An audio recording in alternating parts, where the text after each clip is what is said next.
And we're live. Hey, Jason, how are you today? Good, good. Happy Easter. Happy Easter.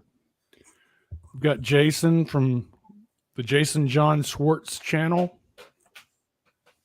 Howdy, howdy. Make sure you go check out his work over there on his channel. We'll put a link in the chat. Okay. How many people do we have right now? We got 2 or 3.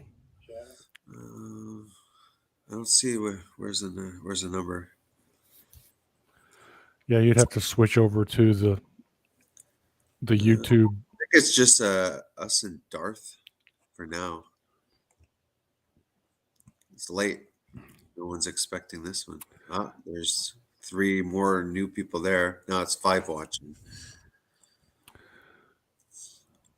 Darth Dripwalker's been doing some skits over on his channel. Go check those out. Have you seen them? No. Why don't we pop up his channel if it's worth it? Let's see. Darth Drip Walker.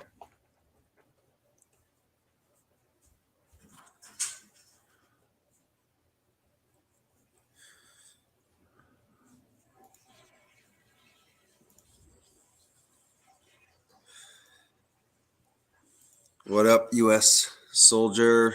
There's Red Briar, Dragonfire.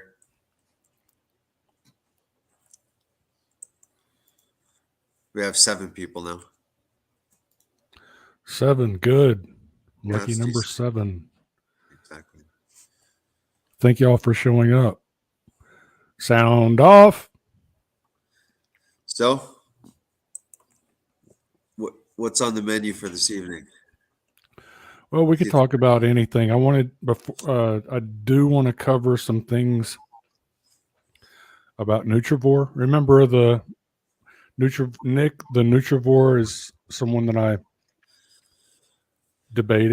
tried to debate over on the Crucible.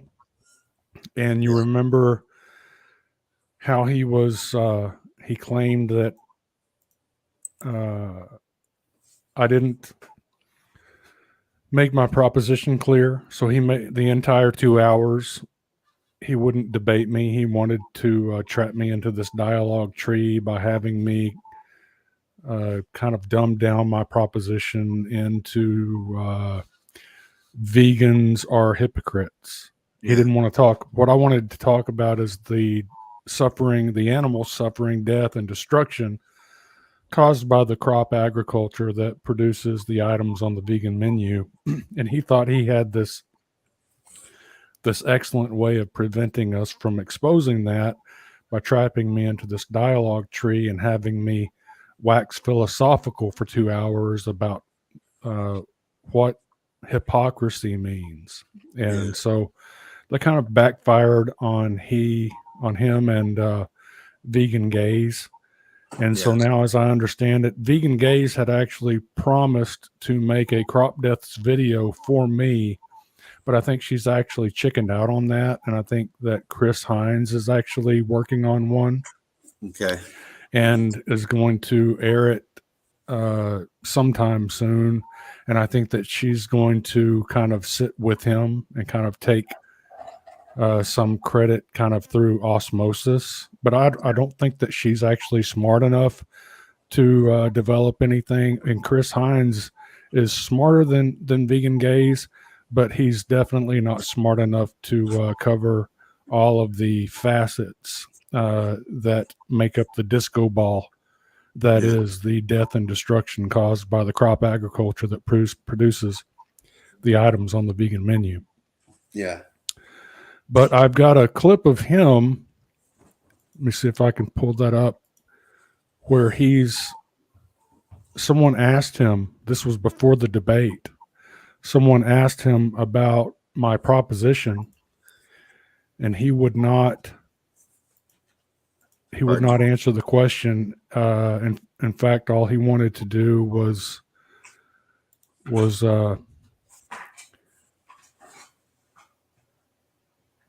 well, I'll show you. You tell me what you think after I show you this. Hold on just a sec. Let me pull it up.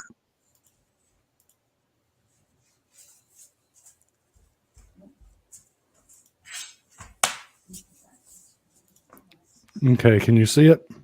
Yep. All right.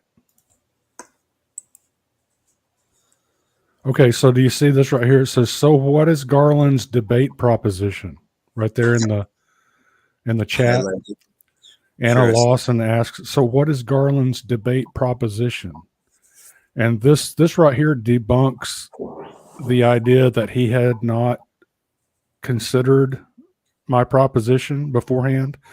Yeah. This actually kind of exposes him as having this plan to see if he was going to be honest about this, he would just answer Anna Lawson's question. And instead, this is what he does. This is what he says. Okay.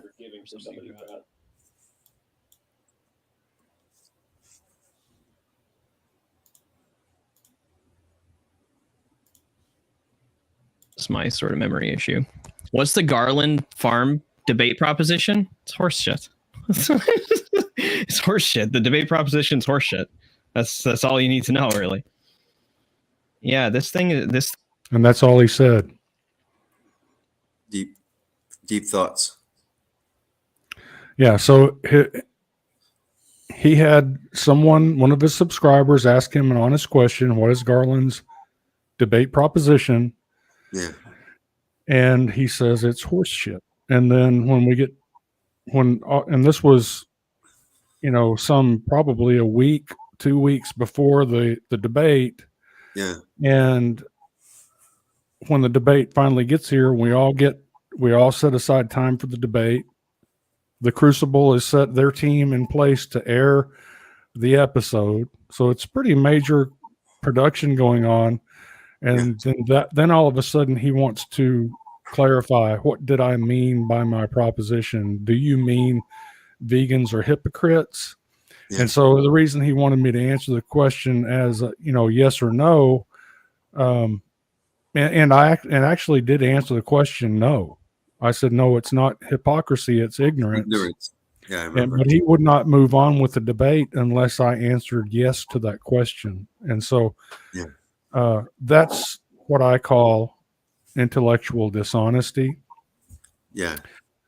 I mean, they looked really stupid. So, but yeah, it was a big waste of time too. Well, it wasn't a complete waste of time because I think it exposed the intellectual dishonesty of at least a couple of vegan activists. And that's never a waste of time. True. Let's see. Another thing I wanted to cover was another nutrivore misstep.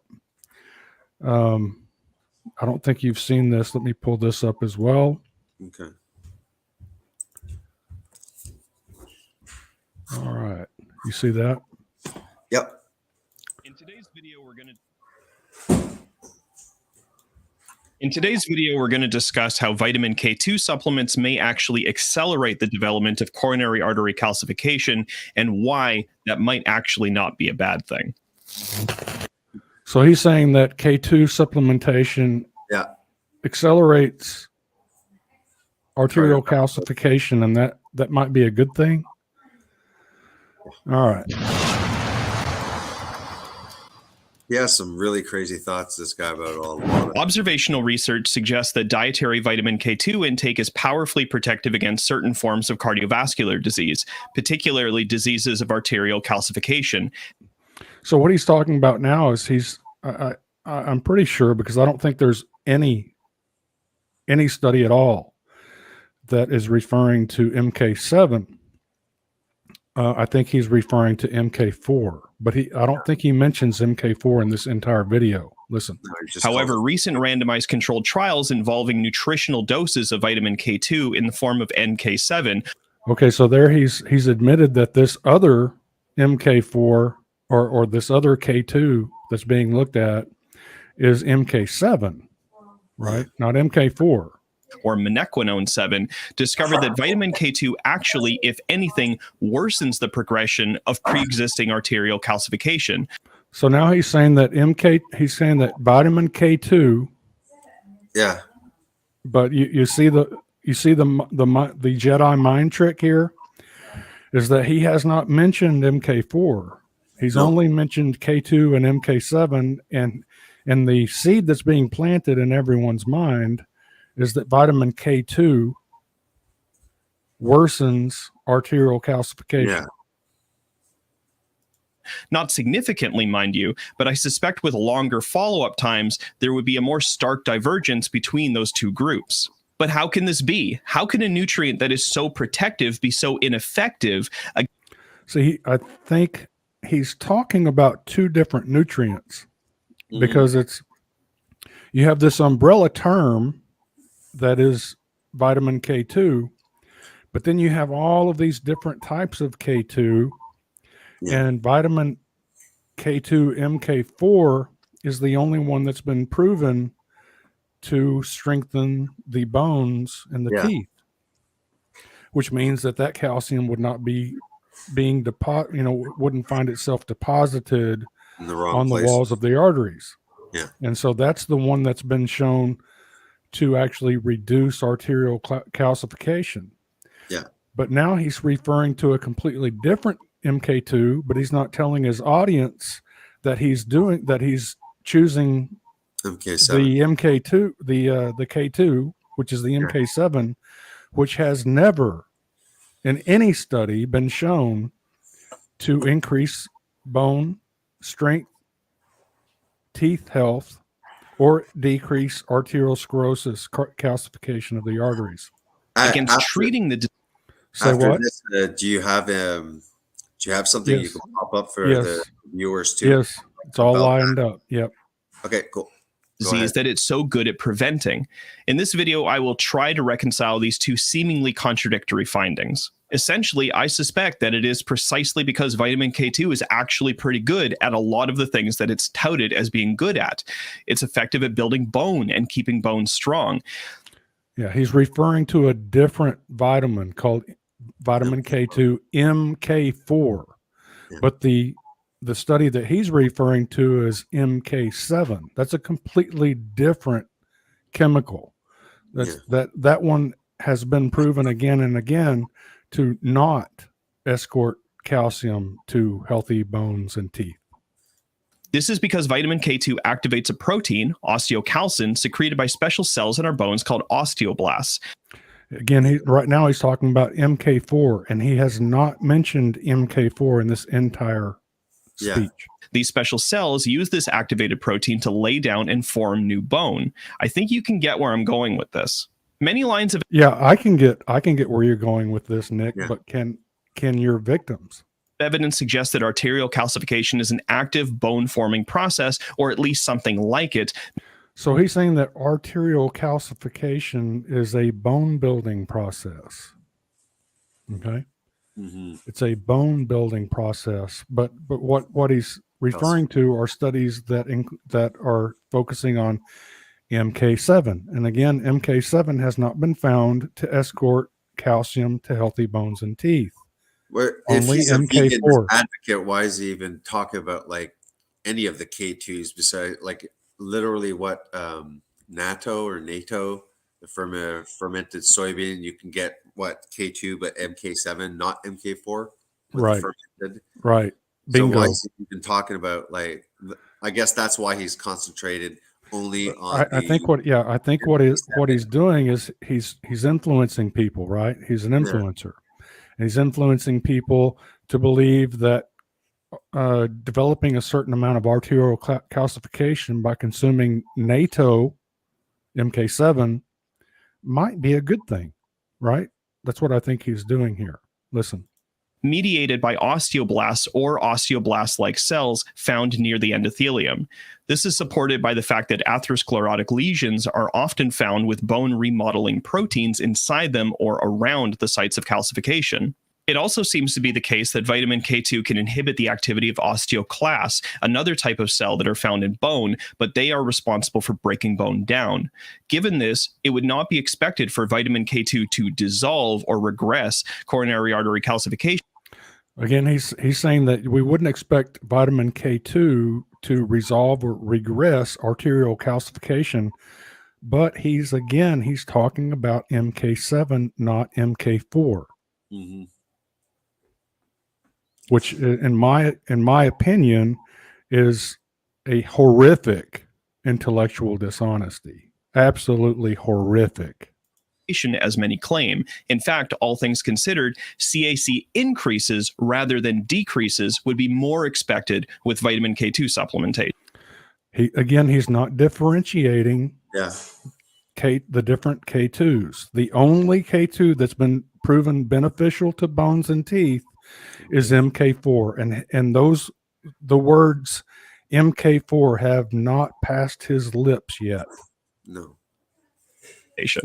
But what about matrix GLA protein, another vitamin K2 activated protein in the body that is responsible for making sure that calcium gets to where it needs to go? Surely this protein must have some interaction with regressing or dissolving coronary artery calcification. Well, I don't think so. To my knowledge, there's no direct interaction between matrix GLA protein and coronary artery calcification that would actually be likely to have that effect. If anything, you'd expect the opposite effect in that case as well.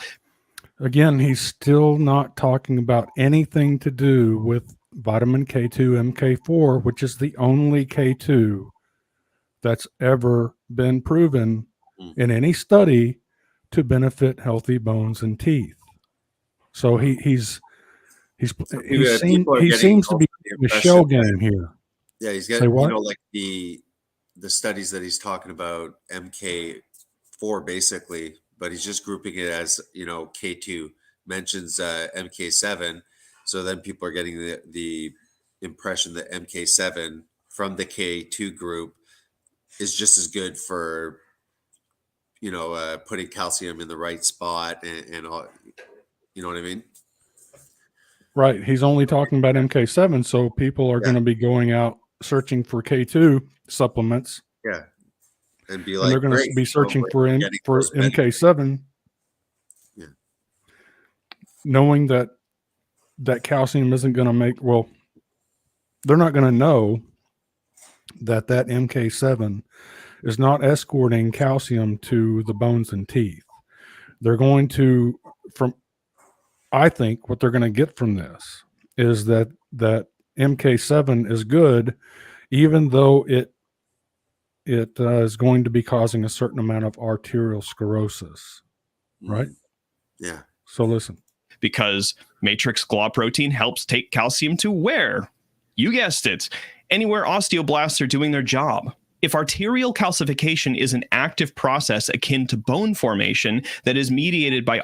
So is he saying that arterial calcification is a physiological need, just like bone calcification or tooth calcification?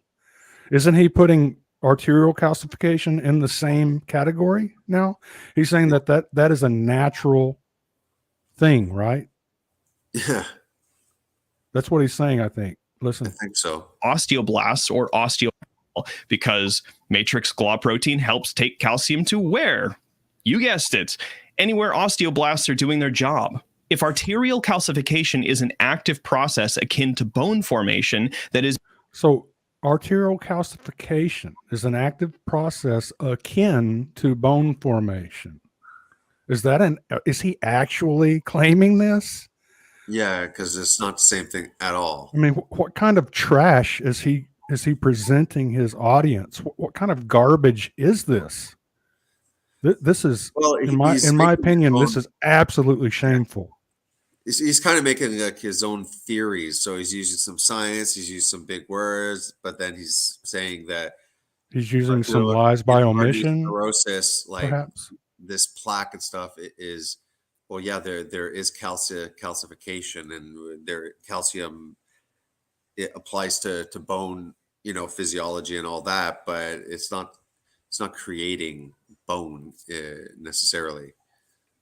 A bone marrow in the middle and stuff like that.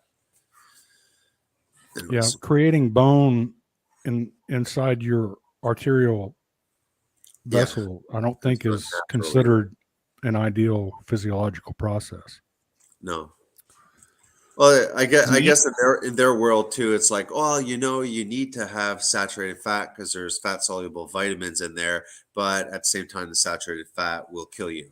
So it's the same thing. He's kind of making that the body is so stupid that it requires stuff that will kill it or harm it, but you know what I mean? It just doesn't make any sense. He's kind of saying like this is anyways, a natural process. Right. Go ahead. Mediated by osteoblasts or osteoblast-like cells, the question becomes, why would we not expect vitamin K2 to accelerate the progression of arterial calcification? Vitamin K2 is effective in building bone and maintaining bone. Once the arterial calcification is there, it is very... So he's talking about MK4, right? He's taking advantage of the fact that vitamin K2 is an umbrella term that refers to a whole bunch of different versions of vitamin There's up K2. to 15. There's different. There's MK up to, if I'm not mistaken, up to 15. So there's like MK1, MK2, MK3, MK4, MK5, MK6, MK7, MK8, MK9. But the only K2 that's ever been proven to benefit teeth and bones is MK4. And he's been talking about MK7 this whole time. Yeah. Oh, Giving the benefits of MK4. So people take these, actually my mom for some reason gave me these supplements with D3 and K2. And I'll have to check the side, but I'm sure, it's going to be MK7. if it even mentions it, so some of them won't even like decipher as a K2. That's like sure. You sent me the other day a link to an article where a supplement company was bragging that they were offering MK7 to the public, and MK7 has never been proven to benefit teeth and bones. I think, and if the calcium can't make it into the teeth and bones, where's it going to be deposited? Yeah, in the arteries or the joints. Yeah, I'm pretty sure. Very possible. Go ahead, JD. Possible that it is functionally no different than other bone structures in the body, and so your arterial walls are now bone structures in the vegan world. Is that what he's saying? I think so. Let's listen to that again. Are the arterial walls are now a type of bone structure? Is that what these vegans are teaching? It is very possible that it is functionally no different than other bone structures in the body, and vitamin K2 will act on it just the same. However, I'm not convinced that theories. Like he's throwing out like studies and out of context, basically. But then he's kind of musing and saying what he thinks, kind of these hypothesis or something. He's like mixing philosophy with biology or something. I think that's what he's doing. This is horrific. This means that vitamin K2 supplementation should necessarily be contraindicated for those with higher coronary artery calcification scores. Let me explain. So he's saying that people with higher arterial calcification scores should not avoid MK7 supplementation, even though MK7 supplementation has been found to increase arterial calcification. Oh my God. This is absolutely, this is like a horror movie.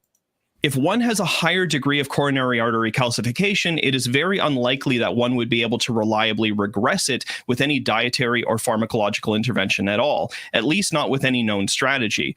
No diet, no nutrient, no drug has ever been shown to flat out regress coronary artery. Flat out. What does he mean by flat out? Mm-hmm. Calcification in humans. However, it may be the case that depending on the extent of your coronary artery calcification, your risk profile may be better served by increasing the burden of calcification rather than reducing it. Now, I'm not saying that having coronary artery calcification is necessarily a good thing or necessarily something that we should aspire toward. And if we did have an intervention that could reduce coronary artery calcification safely and effectively, I would probably fully support that. So he's saying that vitamin K2 in MK7 form, which has never been shown to help develop strong bones and teeth, can promote arterial calcification, but that we shouldn't, while we shouldn't aspire to that, perhaps it's beneficial to supplement with MK7 because it stimulates arterial calcification. Is that what he's saying? This is absolutely Yeah. horrific. Okay, I understood that he was saying that if you have arterial sclerosis, that because K2, which he vaguely, categorizes, can cause increased calcification, right? So is he saying like, well, if you already have a calcification, you should not take the chance and not supplement with K2? Is that what he's saying? Because I'm misunderstanding. What I'm getting is that he's saying that you should even though you have a high arterial calcification score, which means you have high levels of arterial calcification, which is, as I understand it, in every sense of the word, is progressing towards a heart attack. Yeah. That you should continue supplementing vitamin K2 in the form of MK7, because remember, he has not mentioned MK4 at all. Yeah, just MK7. All the benefits of MK4 he's just grabbed and he's like put on MK7. Yeah, let's take a break from this for just a second so I can show you. Sure. And show everyone. So here's MBI Health, vitamin K and fractures. Bone fracture is the most painful and dangerous risk for people with osteoporosis. MK4 and MK7 are both forms of natural vitamin K2. So MK4 is what you get from animal products. Yeah. MK7 is what you get from things like the vegan natto. Fermentation. So MK4 stops and reverses bone loss, grows stronger bones, and reduces fractures by more than 80%. That's why vegans in some of the scientific literature are 4 times more. There's 4 times more fracture rates in the vegan, and I think it might even be right. Definitely, yeah, vegans have much higher fraction rates. Correct. Yeah, because they literally have 0 MK4 sources. Right. All they have is, at best, they have MK7 if they're consuming some natto, which most of them don't. Right. But they'll take a supplement. They right. know and most supplements are MK7. So exactly. So MK7 has never been shown to reduce fractures. So let me zoom this in for y'all. MK7 has never been shown to reduce fractures. Now, this is the MK7. This is what Nick has been talking about this whole time, which is promoting arterial sclerosis or calcification of the arteries. And I think what he's saying is that that's a good thing, right?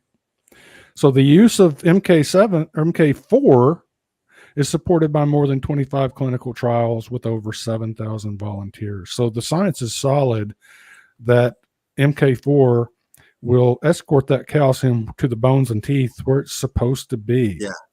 While the MK7 will not.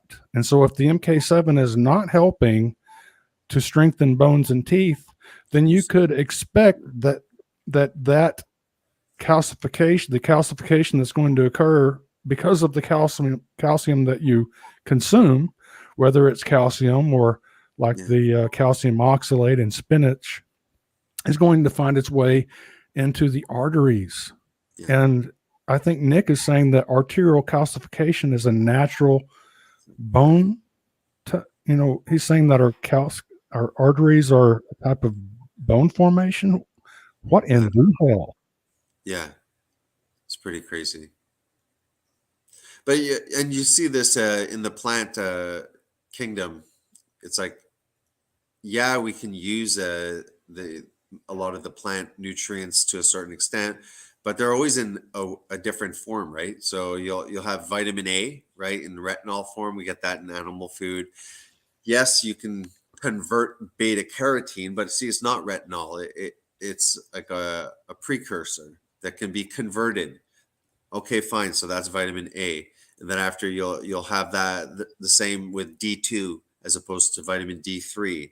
You'll have the K2 over here, as opposed to only K1, and the iron, which is heme iron as opposed to non-heme iron, and the list just goes on and on. These plant versions that we could use, but it's not optimal. And the ability to convert, there are genetic variants as well, and health and a variety of factors that can affect our ability to convert. And this, we don't have these issues if we're eating animal food, because none of the animal food nutrients need to be converted somewhat into a different form. We see this with many nutrients as well as minerals needing a certain process, and within the population you don't you have a wide variation, and that puts us in danger, especially if we have this vegan utopia, this vegan dream that we can only function with plants, and then we'll be highly fortified and supplemented diet. But these supplements will not be supplementing vitamin A, retinol. They'll still be giving you beta carotene. Some of these people with the BCO1 variant will get what is it? Carotenemia, when you literally turn orange from these what are they called? Carotenoids. Right. You're not able. There's about Can't I think it's about half of the population cannot convert the carotenoids into vitamin A. And so a vegan diet does not provide vitamin A. It only provides carotenoids. And so if you're half of the population that can't convert that into vitamin A, then you're going to not only be vitamin A deficient, but you're going to have an overabundance of carotenoids in your system, which, we could look up what the side effects of that are. One of them is your skin becomes orange scaly. or orangeous. Yeah. It could really affect the eyes. It can cause clouding, a buildup of the carotene proteins, visual disturbances, the scaly skin, like you had mentioned. But it can increase also cancer. There was a study where they were doing the opposite. They were trying to give high doses of beta carotene to people that were smokers and people exposed to asbestos. I guess these two populations that were at a higher risk of developing lung cancer. So they were using that as a therapeutic randomized control trial, where they were giving one group very high doses of beta carotene, and they had a significantly high rate of cancer. It did the opposite. So they had to stop that randomized control trial. I can just, if you don't mind, just before we continue, I just want to show the viewers my video on beta carotene, if possible. Present. Did they change? Share. Oh, they changed it a little bit. Oh, yeah, okay. I popped it up. Let me know when you see it. It's up there. Okay. Yeah, it's this one here, the dark side of beta carotene, and I go through this study as well. And the other issue is, it raises the risk of lung cancer, at least in that study. And it actually, the plant beta carotene works against you if you're trying to supplement more. It actually creates molecules that are antagonists to vitamin A. So if you're working with beta carotene, you can have these genetic variants, and you're basically screwed. You need retinol. These people cannot function, and vegans will never talk about this. Like you said, either maybe it's not hypocrisy, it's truly ignorance. But once you educate them about this, they're still not concerned. It's like, I don't know, like we haven't heard any of this. Why would all of a sudden this new fact come up? We've already probably figured this one out. It's like, no, explain to me the beta carotene dilemma that the vegan world would have. We're talking about like 8 billion people with all sorts of variants that maybe we're not even aware of. Now we're dealing with vegans that are 0.5 to 1% or something of the population, but which is 8 million. Imagine like extending that to 8 billion. We're not even talking about the EPA and DHA as well.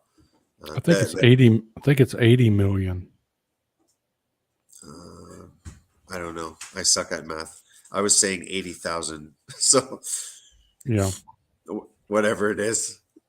Right. There's not that many, but compared to a billion. Oh yeah. Yeah. Billion is bigger number than people realize.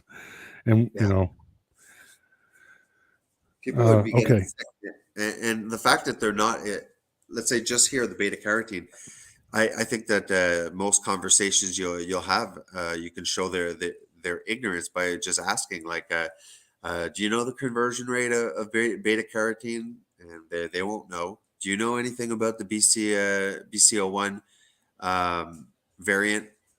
No, they won't know. And you just go through the details, and you would think that vegans would have gone through each nutrient, because that's what I did.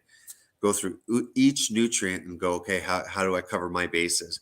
And it's like they function with calories. That's all they talk about is calories. They don't talk about the actual nutrients and vitamins and stuff like that. It's like supplement. There's a supplement for, I supplement that. Bunch of liars. Yep. Bunch of liars.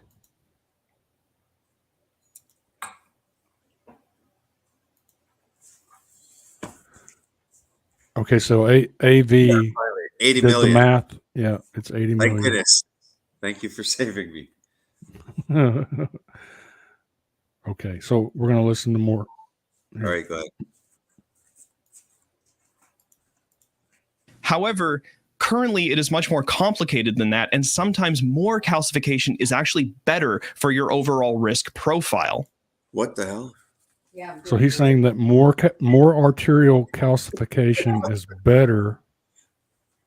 Whoa. That's funny because my wife has calcinosis and stuff like that. Her sinuses are all calcified. All her molars fell out because of that. She has all sorts of like growths and these white things. Anyways, it's part of an autoimmune issue. And that's why, as he's like saying how it's beneficial, she walks by, she's like, yeah, I'm doing great. It's like, Has she tried MK4? No. Like I was giving her D3K2, Which is probably here, MK7. exactly. I didn't know. Would about it be that. worth starting that ASAP or no? Well, anything that can help. So where can you get buy online to get MK4 specifically, or where do you get that? My wife ordered some earlier, like a month ago, and she made me do hours and hours of research to nail down the Amazon provider that we thought would be best. And so I'll text you that. Cool. Later, personal text. Yeah. I think it might be worth I don't think what Nutrivore here is saying is true. No way. I actually think that His theory. my opinion is that this is very harmful advice, but you'll have to make up your own mind. Listen. As you can see, the risk of rupture, seen in red, is lowest in people with either no coronary artery calcification or in the highest coronary artery calcification quantile. For all intents and purposes, they're roughly equal. This means that your chances of getting a heart attack are, on average, greatest during the initial stages of coronary artery calcification development. It is within this range where vitamin K2 supplementation may be relevant, and I still believe that it is very likely preventative. However, perhaps getting a higher coronary artery calcification score is a bad reason to stop taking vitamin K2. Remember, he's only talking about MK7. He hasn't mentioned a MK4 at all. And remember, we've already been over the science. I'll pull that up again. Let's show this.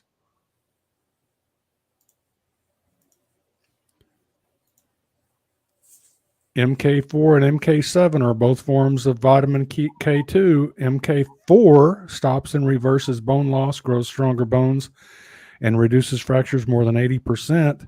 MK7, which is what he's talking about, has never been shown to reduce fractures. Yeah. So, again, this, in my opinion, is horrific that he's telling people this. I think it's absolutely shameful. Yeah. As it may help to reduce the window of time in which the plaque is most vulnerable. All right, thanks for watching, everybody. Like always, if you like this kind of content and want to sponsor the creation of more content like this... Oh, we don't want to see more content like this, I mean, this is the mildest of his crazy ideas and stuff like that. I mean, he's the one that said his famous quote now about... We can just throw, basically, we can throw meat eaters in prison and force them to eat whatever the fuck diet we want them to eat. So 99% of the population, he believes, should be thrown into prison ethically, forced to eat a vegan diet, because eating any animal source nutrition is akin to rape and murder ethically, because they raise animals to the and you know, bring us even with animals. So murdering a chicken to eat the chicken is exactly like murdering your neighbor's baby. Like that's the claim that they make. I don't really think that they believe that, or yeah, some of them do. That's why they're insane. That reminds me of Reasonable Vegan. Yeah. Oh, what about the other thing? He was talking about nuking and stuff like that. He was talking that if we allowed ruminant animals back on the soil and built the soil up, and there'd be a biodiversity, that the per square acre or whatever, there'd be more animals in the lush grasslands being built by the ruminant animals. So because there's more animals and biodiversity, there'd be more death.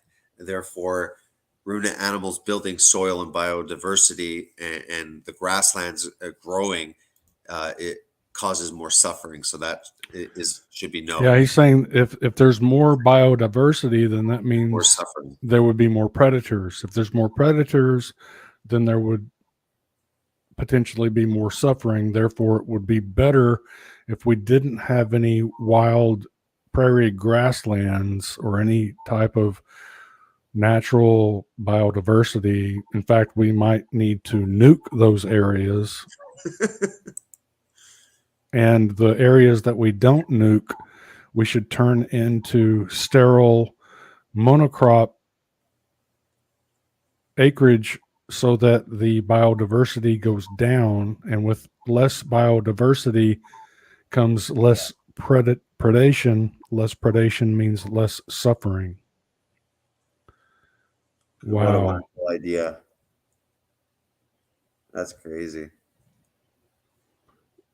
Sounds absolutely insane, doesn't it? It's like, this is not the, Psychotic. this is not the This is not someone you want sitting in the dictatorship chair.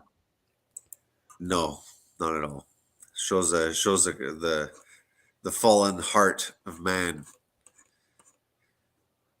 This is what happens though, like when morality is just relative. It's like, yeah, everybody has their own truth and stuff like that. This is where you get into dangerous waters.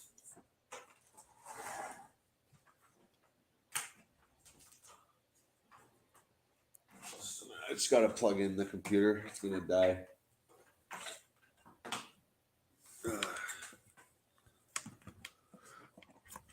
All right, so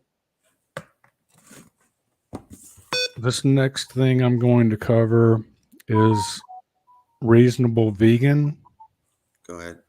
Reasonable vegan. I don't know if you remember, anyone out there remember that I had a very, very nice, I had a very cordial conversation with him. It's on my live stream list. Really nice guy to talk to. He's very calm, very, very pleasant, but I don't think that he's being intellectually honest. He continues. He actually told me 2 weeks ago that he was going to research the crop deaths issue and would get back in touch with me and wanted to do another live stream with me in 2 weeks. And so 2 weeks have passed, and I don't think he has touched any research about crop deaths. I have caught him claiming that the crop deaths issue is lame, and that's the word he used, was it's lame. And I have asked him several times some pretty hard questions about the vegan stance on crop deaths, and he has not answered them. He'll answer lots of very shallow questions, from other subscribers that don't, maybe they don't really understand the depth of the crop deaths issue. I, however, have spent years researching this. I know for a fact that the crop agriculture that produces the items on the vegan menu kills exponentially more animals and causes exponentially more animal suffering than does animal agriculture. As far as the raising of the animals and the slaughtering of the animals, and of course, I'm a regenerative ruminant grazing grazier, and so I do not support the concentrated feedlot model. So I do not believe that we should be relying on crop agriculture in any meaningful way. All of that can be covered with stockpiling grazing for the wintertime. Joel Salatin has achieved more than 400 cow days per acre. It means that he can feed one cow for more than 400 days on 1 acre. And so this idea that's being planted in everyone's head that regenerative rotational grazing cannot feed the world, that has already been proven wrong. But we have the study. Yeah, you've got the study of a subpar grass feeding operation that was actually, in my opinion, bribed by General Mills. And so the study that's been done on grass feeding and the benefits were actually rigged. And people like Joel Salatin, Greg Judy, Greg Judy, Gabe Brown, none of these people were actually featured in any of these studies. So I think we lost Jason. We'll just keep going here. So I will pull up a comment that I made to Reasonable Vegan and see if maybe this will stimulate him to answer the question. Let's see.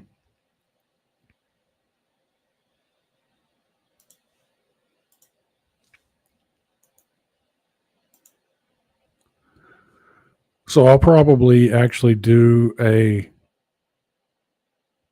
video on this in the future, but I wanted to go ahead and present it tonight. I say, dear Reasonable Vegan, everyone knows that the pesticides relied upon by the mainstream veganism harm and kill indiscriminately. So there's a massive amount of collateral damage each time these poisons are intentionally applied. Hold on a second. Jason's calling. Hey, what's up? I think my internet connection died. I'm trying to connect. I'll try and come on, but if I don't pop on, it's just because my internet's screwed up. Okay. So I'm trying. All right. Yeah, Canada's been losing its internet quite a bit lately. Okay, so I'll start over. Dear Reasonable Vegan, everyone knows that the pesticides relied upon by mainstream veganism harm and kill indiscriminately. So there's a massive amount of collateral damage each time these poisons are intentionally applied. Collateral damage is incidental, not accidental. If the intentionally applied pesticides required to protect the items that are on the vegan menu are not only harming and killing target species, but are also indiscriminately and directly harming and killing multiple species of non-target animals, as well as indirectly harming and killing other non-target animals due to them eating the bodies of poisoned and killed target species, as well as the animals that are slowly starved to death due to their prey species being wiped out by those same pesticides. Is it your position that the only harm, suffering, and death you're willing to admit is relevant that results from the pesticides used to produce your vegan food is the harm, suffering, and death caused to the admitted target victims of those pesticides, even if those victims are actually the minority of the animals that are harmed and suffering and dying each time these poisons are applied? If so, do you really think that the real animal suffering and death is going to be reduced simply because you're shrugging off animal suffering and death by employing a technicality that fits your agenda to remove meat from people's diets? Wouldn't you have to, at this point, admit that your goal has absolutely nothing to do with reducing animal suffering, but that your real goal is simply to prevent people from eating meat, eggs, dairy, and fish? And that is my position, is that the vegans are using technicalities in order to justify their true goal, which has nothing to do with animal suffering and has absolutely everything to do with simply preventing people from eating meat, eggs, dairy, and fish. That's all it boils down to. What say you, Jason? Yeah. He didn't answer any of that, right? Yeah, he said that he was going to answer. I'll pull that up again and show you what he said. I had already read this one. It was well worded. Yeah, I actually went over to his channel, and he had been mining my comment section for people, carnivore people to interview. And so I went over to his channel, and I tried like 6 different times, and I worded it different ways. And every time I would comment, the comment would stay for a couple minutes and then it would disappear. Wow. And so I actually gave the system like a lot of chances, and I finally kind of came to the conclusion that he was deleting my comments. So I asked him, "Are you deleting my comments?" And he says, "I can't read that long comment at the moment, but soon." And so this was a day ago. Yeah. This comment here, he says that that's too long for him to read. You know, Well, I mean, you have to, you have to take into account his B12 levels, his EPA and DHA levels, things like that. That's like way too long for vegan brain fog and stuff like that. You should know right? that. It's like a whole paragraph. Yeah, you should know And that. I know that he You've dealt with if he sees this, he's going to be offended. But really, Carson, I mean, you've told me that you were going to research this issue, and that you and I are going to have an in-depth discussion about this. And in the meantime, you've been calling this issue lame. I mean, are you being intellectually honest with me? I want you to be. I mean, you're a really nice guy to talk to. You're super cordial. Yeah. But are you being honest? Because if you're not being honest, then I'm going to hold you accountable. And at the end of the day, if you want to demonize me because I'm making you look at things that you don't want to acknowledge, then so be it. If I'm the one that's going to stand up for the animals, and you're going to shrug off animal suffering and death simply because those instances of animal suffering and death are, in your words, accidental, which they're not. They're incidental because they're collateral damage. If someone has, let's say the authorities are chasing a murderer who flees into a crowded room, and they open fire on that murderer with automatic weapons, and they end up killing 200 people in order to kill the one person. Well, society is going to hold them to account. Yeah. They're going to be charged. And vegans should also be charged with the responsibility for the animals that die as a result of the intentional crop protection measures that are required to provide the items on the vegan menu. Yeah. And looking the other way has come to an end. We're not going to allow the vegan cult to continue to ignore the result of the pesticides that are actually they're killing so many animals that they're driving whole species, multiple whole species, straight into extinction. Your days of ignoring this, vegans, are over. They're over. We're going to rub your face in it. We're going to rub your face in it until you admit to it. If that means that the vegan cult has to dissolve because it's no longer believed by anyone, that the jig is up, well, then that's the way it's going to have to be. If you want to reduce animal suffering and death, then start buying your meat from regenerative rotational grazing operators like myself, Greg Judy, Joel Salatin, Gabe Brown, and others. There's also, it's not only about the number of deaths on each side of the camp. It's if we're looking at suffering, because that's what vegans want to focus on, is suffering, then we'll look at the slaughterhouses. The practices are not perfect, but look at how long it takes for those animals to die. We're talking about seconds.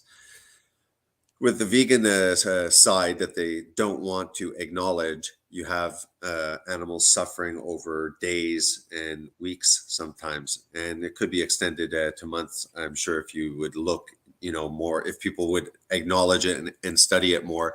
But there's definitely more suffering on the vegan side because of the duration. We're talking about seconds to slaughter an animal, and we're talking about days and weeks of feeling ill, and the second generation eating those poisoned animals, and it goes even, we know, at least to the third generation. And one of our talks, I don't know if it was on your channel, my channel, if it was a video or not, it was a study about all these species that they tested, and like how much pesticides were inside those animals and stuff like that. And it's like all the wildlife is affected. They all have traces or certain amounts of a wide variety of rodenticides and all of these chemicals used in monocropping. Oh yeah. So it's not about just the numbers. It's about suffering is not only numbers, it's numbers plus or multiplied by time. And on the crop things, you have injured animals, you have animals being shot, by farmers and crop protection. They're not getting perfect kills. They're getting rained down with bullets. They're getting poisoned. They're getting the amount of suffering is days, and those, if we multiply, how many seconds are in a week or weeks. So that has to be brought to the debate table as well. Like, how are we measuring this unit of suffering?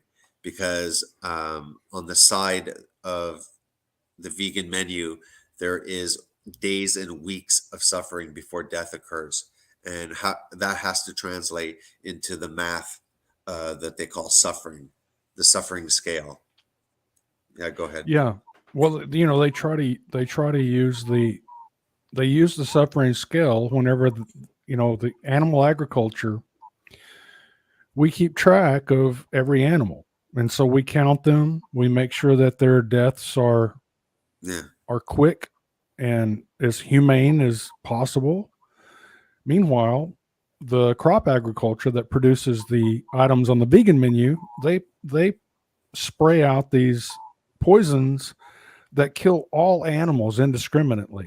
I mean, yeah, they kill the target animals, but then they kill all of these other animals as well. Mm-hmm. And so this article that I've got here, this is for the Center for Food Safety. The EPA admits grave harm is done to hundreds of endangered species from neonicotinoid insecticides.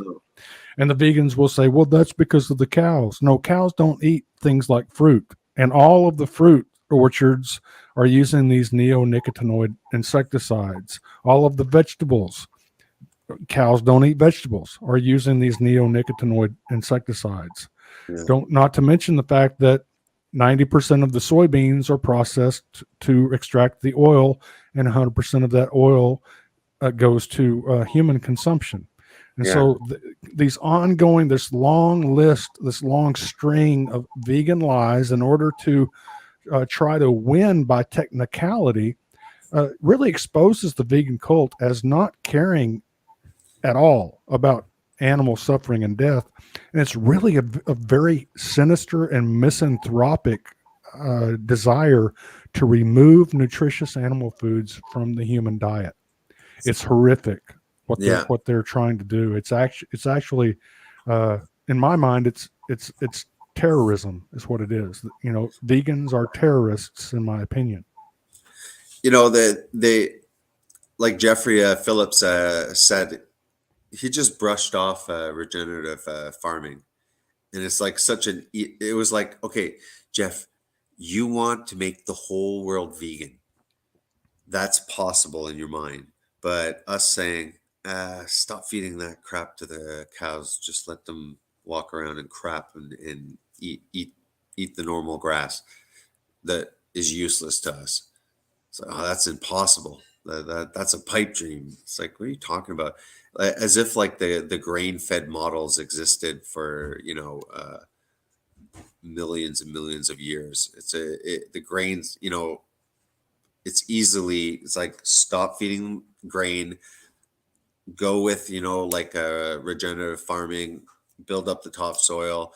It costs nothing. Use them in your, like it's just a simple fix, but they don't want that. So they don't want to acknowledge your type of farming. And Yeah. Well, it's a double standard whenever you show them how deadly and destructive mainstream crop agriculture is, then they'll appeal to possibility and they'll say, but we could conceivably Yes, improve that. yeah, And so they're saying, we could reform crop agriculture. But then when you say, well, we could also reform animal agriculture, in fact, we're much further along in reforming animal agriculture because we've already got, even General Mills has recently invested millions of dollars into regenerative animal agriculture. And so, and you've got a lot of other private corporations that are now offering financial incentives to livestock agriculture, it's great. ruminant graziers who are sequestering carbon and putting it back into the soil using animals. Yeah, And so we're much, much further along in reforming animal agriculture. And meanwhile, plant agriculture has not made one step. They're not making any effort to reform. And the vegan cult is completely supporting the side of agriculture that is not making an effort to reform their destructive practices. yeah. And then there's also like the kind of fertilizer that will be required also in the vegan utopia. It's going to be, petroleum based and synthetic. So then we have to look at, okay, these fertilizers, how are those, processed and acquired, and what kind of environmental effects does this, method of fertilizing the monocrops. So you have to you have to really deconstruct the whole thing. They're looking at things superficially, which the majority of people that are not really interested in this topic will kind of hear in the peripherals, and eventually they'll start believing whatever is being repeated. I've seen that over and over. But if you go a little bit deeper, all of a sudden it all falls apart. Um, the vegans like Joey Carbstrong, they like catching people off guard. We're talking about people that don't even know how to read the side box of a label. They have no idea. They're completely disconnected. So then after Joey will videotape this and catch people off guard. And it's like, okay, well, you know what? That's because people are not hearing at least the truth, because what they are challenging people with can be easily defended if people had a little bit of knowledge. Hey, what's up, Dennis?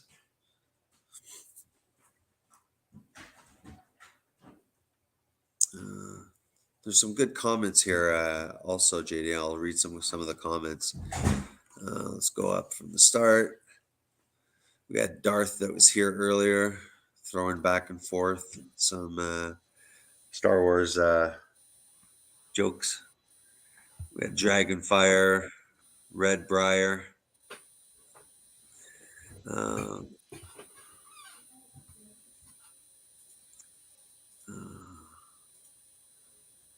Red Briar was talking about, what about rodent bait stations in cities? U.S. soldier says vegans don't realize that TVs, computers, and mobile phones with LCD displays may contain cholesterol taken from animals. They looked like morons. Probably talking about somebody debating JD. There was a comment by LRN News. So LRN News was saying, I was debating vegans on a vegan Discord, and despite sending screenshots of the data, they demanded citations. I was arguing that 90% of the soy is crushed to extract the oil and for soy meal. Yeah, Yeah, probably just, that's actually I can provide that citation. yeah.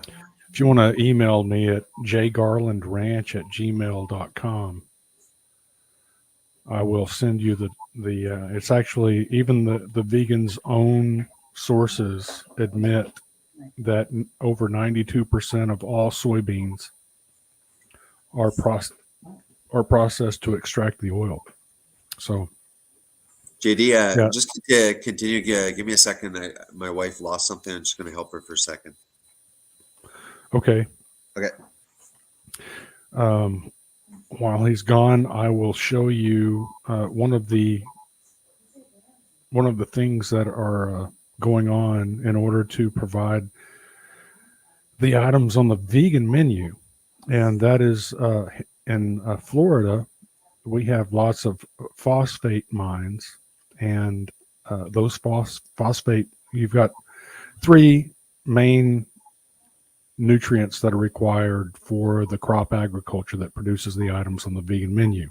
Now, we can get those from livestock, or we can get them from synthetically produced nitrogen from petroleum and mined phosphorus and mined potassium.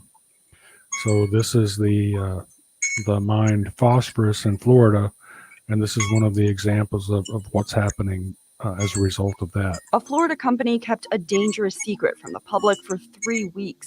A massive sinkhole had leaked at least 215 million gallons of radioactive water into an aquifer. The mining company said workers. So these phosphate mines are they store this they create, when you mine phosphorus, you remove the phosphorus from the dirt, and then the dirt left over is a toxic radioactive substance, and so they pile that up into these giant mountains called phosphogypsum stacks, and it's a very the tops of these mountains are concave, so they'll begin to capture rainwater.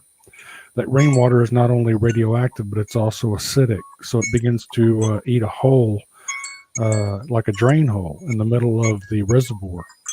And that drain hole eats its way down, all the way down to the aquifer, and then all of the water that had captured gets drained into the aquifer, where people are using that aquifer as a source of drinking water. Geez, sorry. First noticed the sinkhole around the end of August, but didn't tell anyone because they found no risk to the public. And it seems to be draining into an aquifer that provides drinking water to millions of people. So this is something that vegans don't like to talk about. They don't even acknowledge it. They think that it's irrelevant because it's causing things like cancer in humans. And we know that generally vegans are misanthropes. And so when humans suffer and die, that's kind of the goal, I guess. Also feeds water into springs used for recreational activities. Locals around the sinkhole told Newsy's partners at WFTS that they're worried about the safety of their drinking water. We have a well, and so if it ends up in the aquifer, it's going to end up with us. But officials, of course, vegans do not care, right? Vegans will laugh this off. They'll make fun of it. They'll mock it. from the plant say not to worry. They took the necessary steps required by law when they first noticed the sinkhole. And the Florida Department of Environmental Protection confirmed the company immediately took steps to investigate and initiate corrective action. Sure they did. And look at all that water going down into the aquifer, which is the source of millions of people drinking water.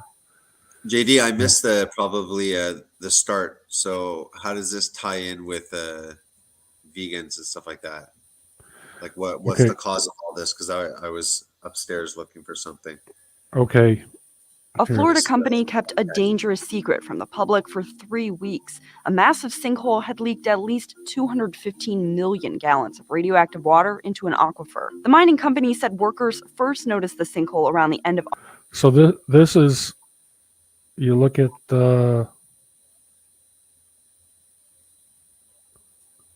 let me show you.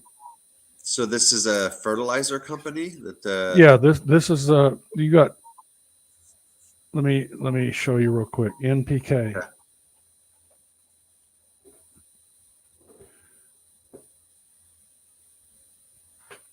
So NPK, that's nitrogen, phosphorus, and potassium. So those are the three primary nutrients that are required to produce the crops that produce the items on the vegan menu.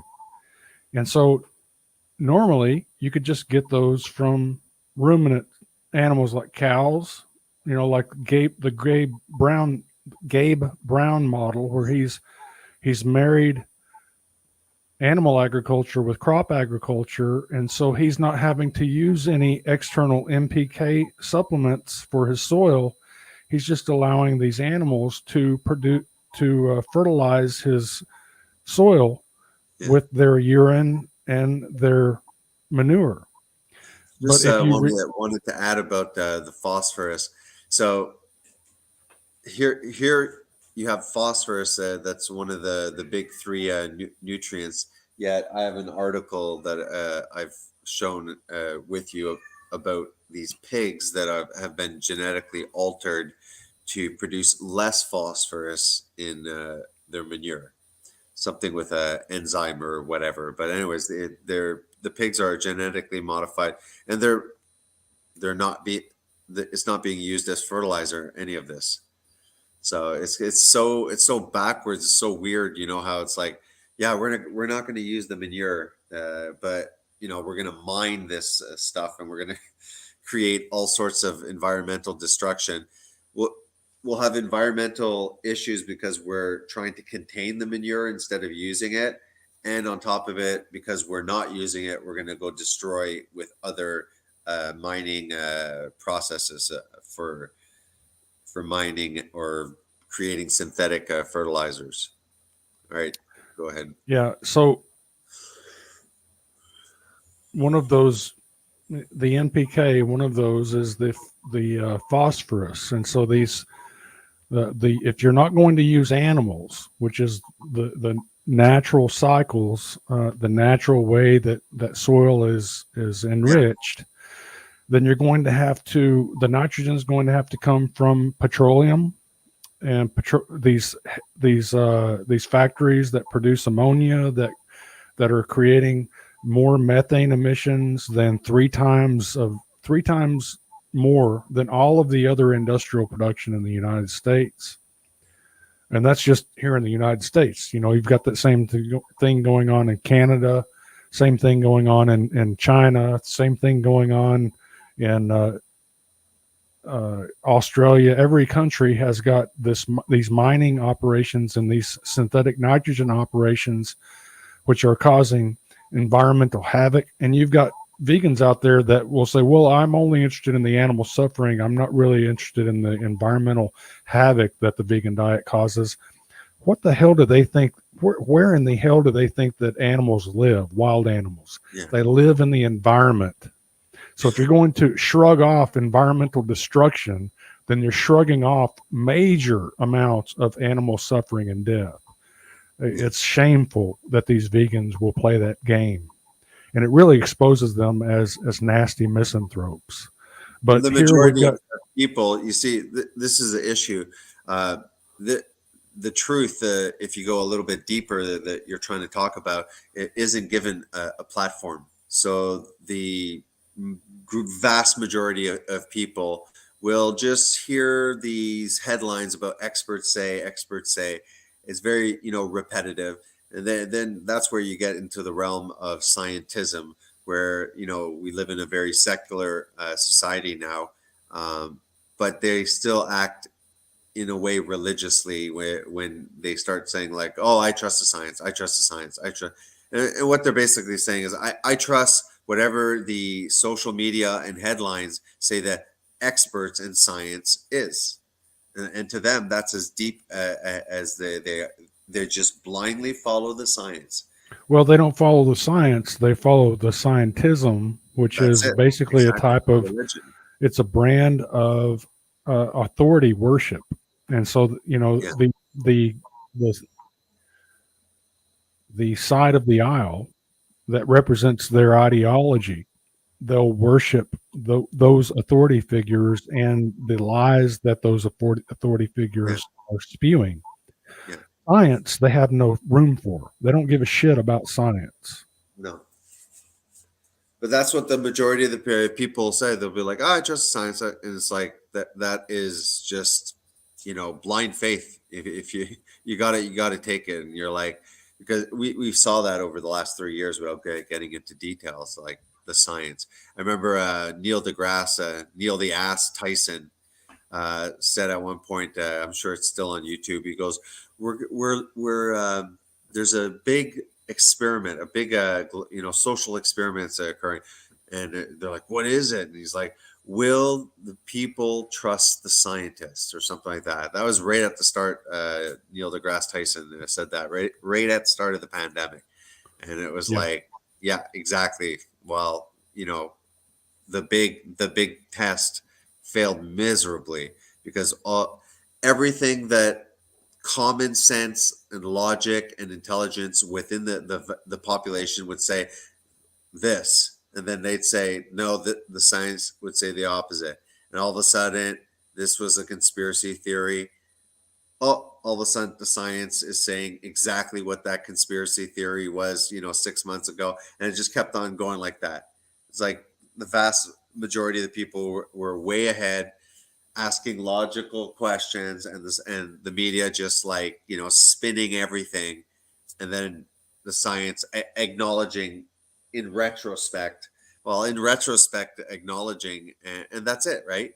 You never hear any like large like criminal investigation on stuff, because there was some real shady crap that went down, and nothing happens. Same thing in Canada with the politics and stuff with Trudeau.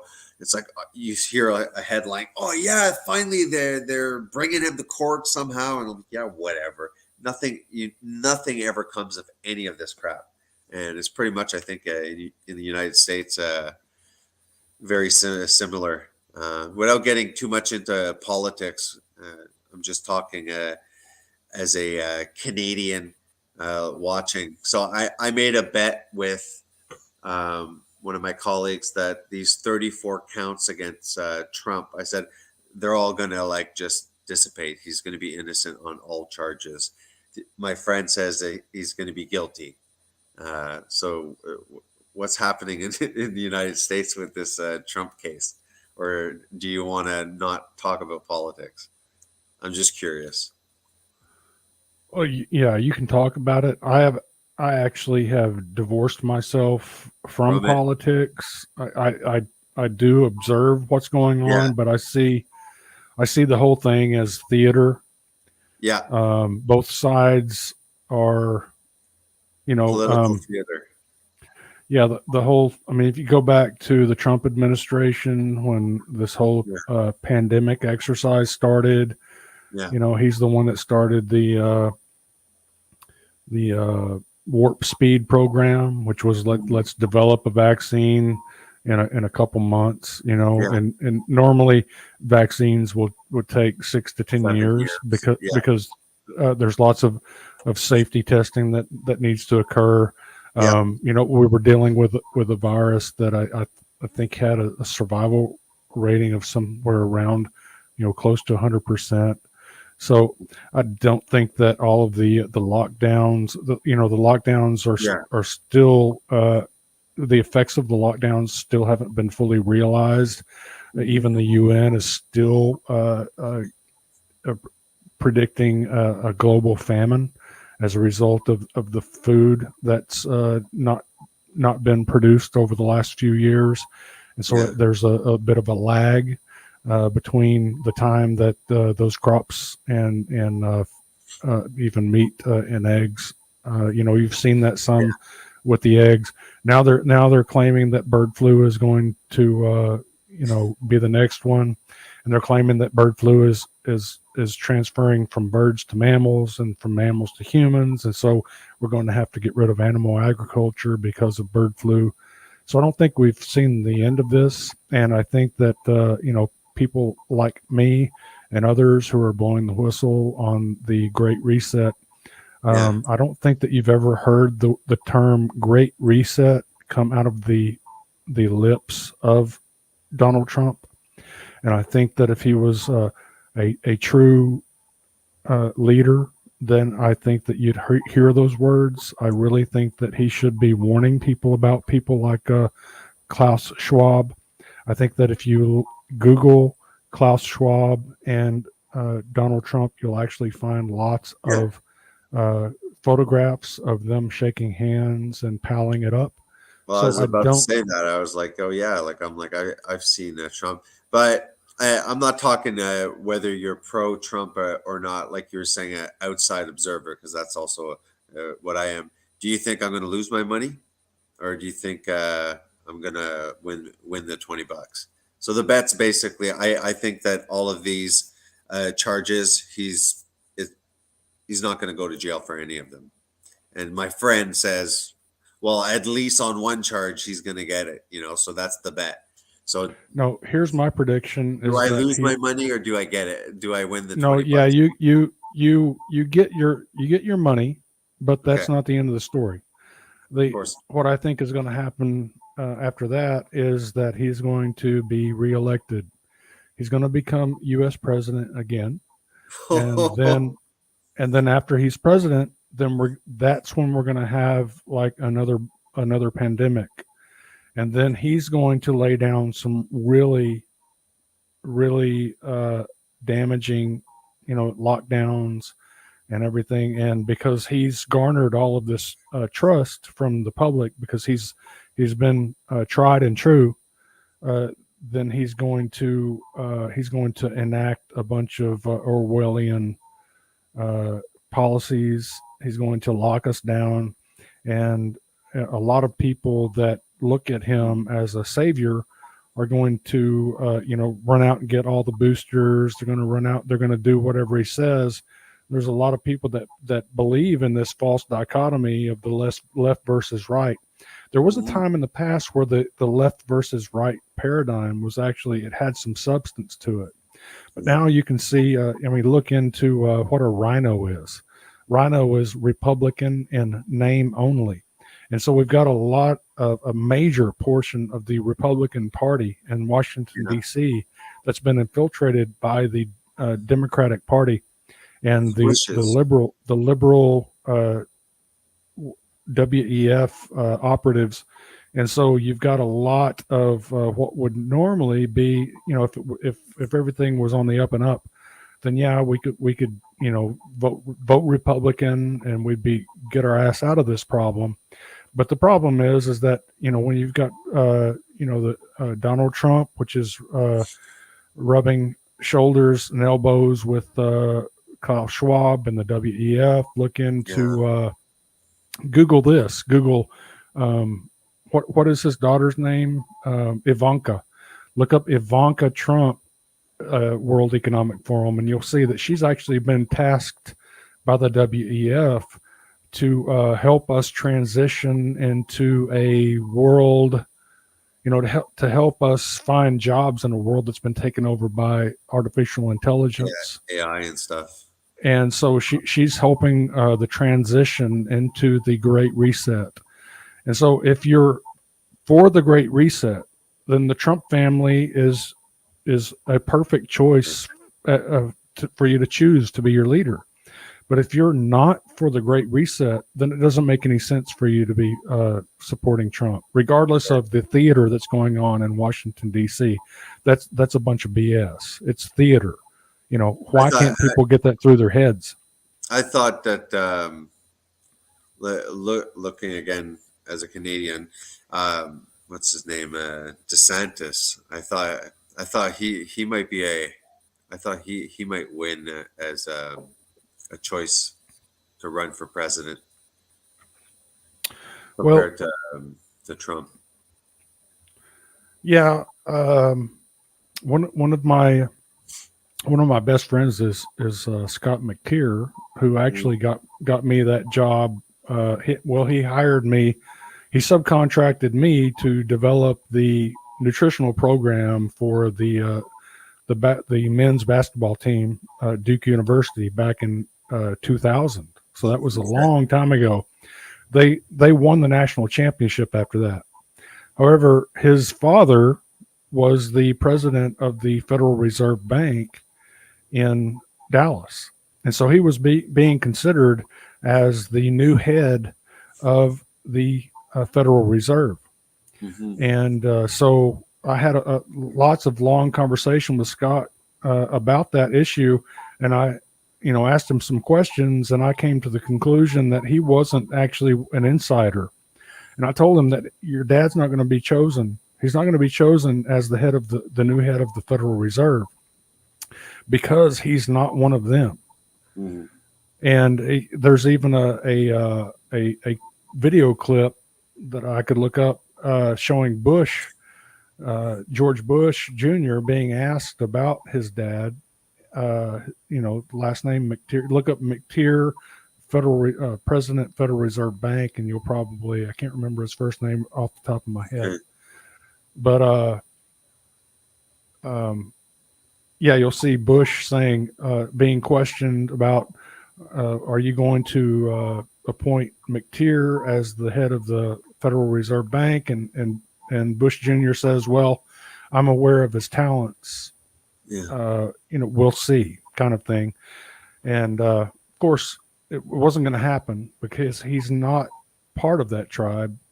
And so what you had is disappointment in that family when he wasn't chosen, and I knew he wasn't going to be chosen.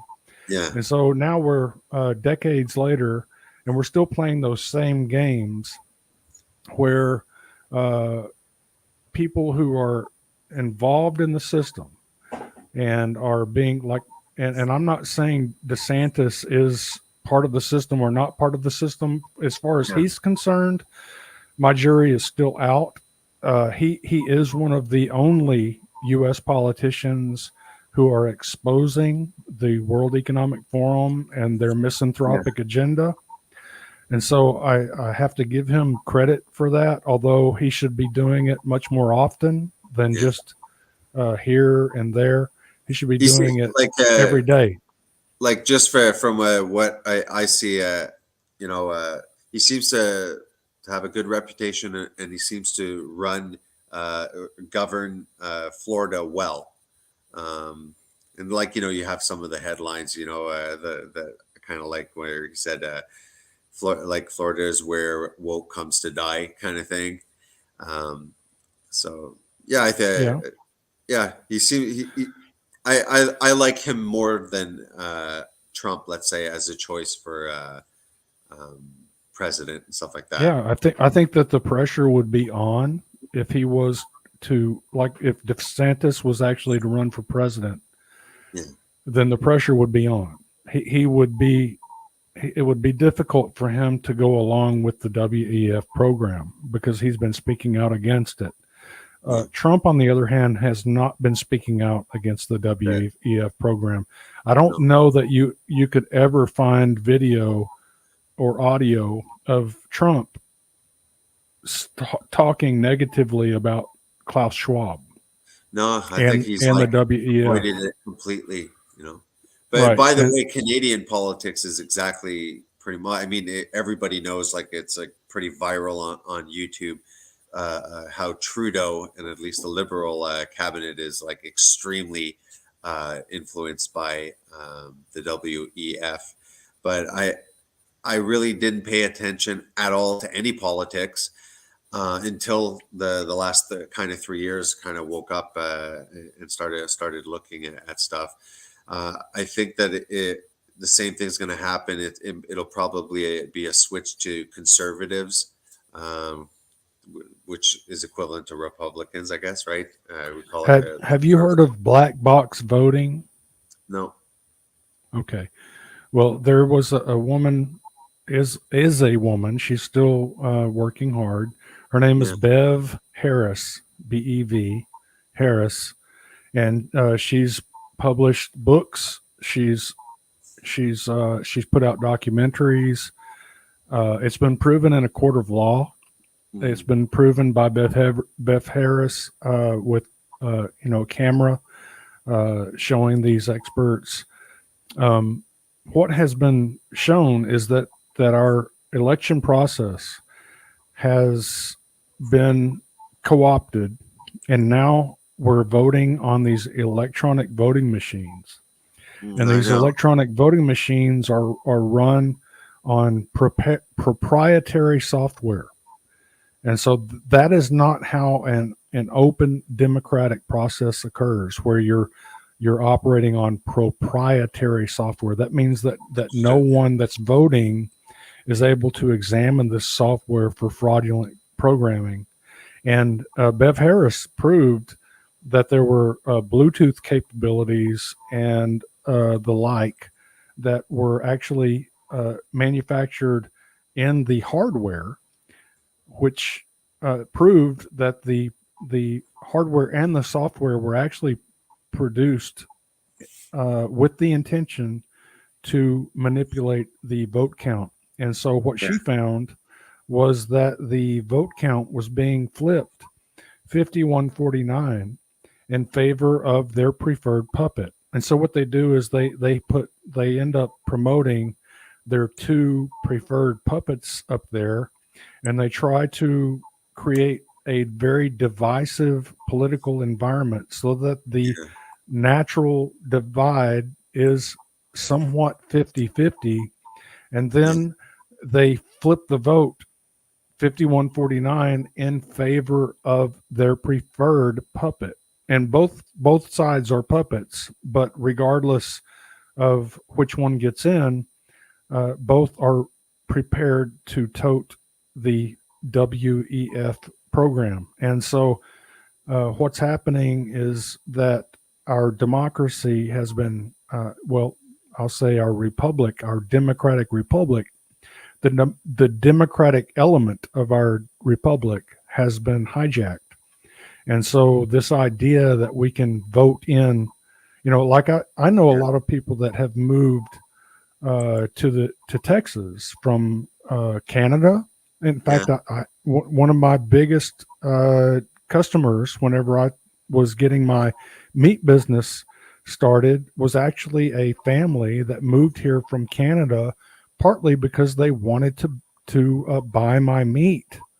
And so they were driving here every month to purchase my meat. And they had relocated to a community outside of Austin, partly to be close to Garland Farms. Yeah. But I also have people that I know that moved here from California who are relatively conservative, and they do not believe that the voting system in California is legit. They believe that regardless of how people in California vote, everything is going towards the liberal side, towards the woke side, toward the WEF, the anti-human, the misanthropic side of political philosophy. And so I don't think that our voting system is legit anymore. I believe that this black box voting is a fraud. What Bev Harris proved is that these voting machines are under considerably less objective oversight than your typical electronic gambling machine in Las Vegas. Your typical electronic gambling machine in Las Vegas is under considerably more oversight than your typical black box voting electronic machine that's being used in Canada, United States, Australia, etc. Yeah. JD, how far do you think I'd have to drive to get to Texas from where I am? I just wrote Texas in Google Map. Oh gosh. Go ahead. Well, you're way up there. 30 hours. Oh, pretty damn, yeah, pretty on the ball, man. It's like it says 1 day, 4 hours. So yeah, you almost guessed it perfectly. Damn you, Yeah. level 96er. Yeah. I'm just a dumb farmer, but I'm a smart human being. That's right. Life is like a box of chocolate. You never know what you're gonna get. It was which live stream when you were like they were teasing you. What was the cartoon there? The adult cartoon. Um, Thank you, Bobby. You know, Oh, yeah. Who is oh, the guy? It's like, damn it, Bobby. yeah, exactly. Anyways, at one point you're like, "Thank you, Bobby." It was perfect. Yeah, I'm just gonna get out of the cattle business and I'm gonna sell propane and propane accessories. Yeah, King of the hill. yeah, King of the that's hill. what it is. Yeah, that's funny. In fact, someone did I think it was the vitamin K2 King. Let's see if I can look that up. They did a whole video portraying me as that cartoon character. Yeah, Let's see. I remember. Yeah.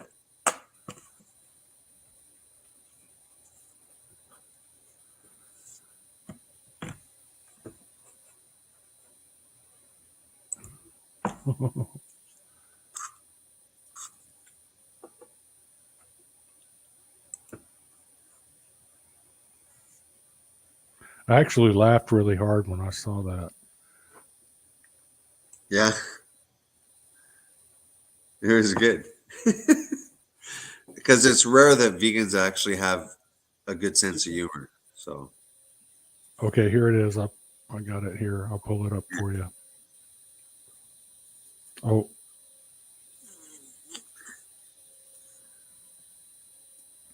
So this is actual footage of the debate between Avi and Garland Farms. You can calculate soybeans by different metrics. by the bean. You can do number of soybeans. You can do soybeans by calories. You can do soybeans by mass. Today we're going to do soybeans by soybeans, okay? I work for a living, and I mean real work, not writing down gobbledygook. I provide the people of this community with propane. No, what's cool is they actually did, part of their own This is their own animation right here. Yeah. I provide the people of this community with It was well done. propane accessories. Oh, when I think of all my hard-earned tax dollars going to pay a bunch of little twig boy bureaucrats like you, Go get it my just headache makes me medicine. wanna- Oh, Garland Farms. Bring me my BC headache powder and a glass of water. All right. It's funny. Yeah. So, they are good for a laugh from time to time. Yeah.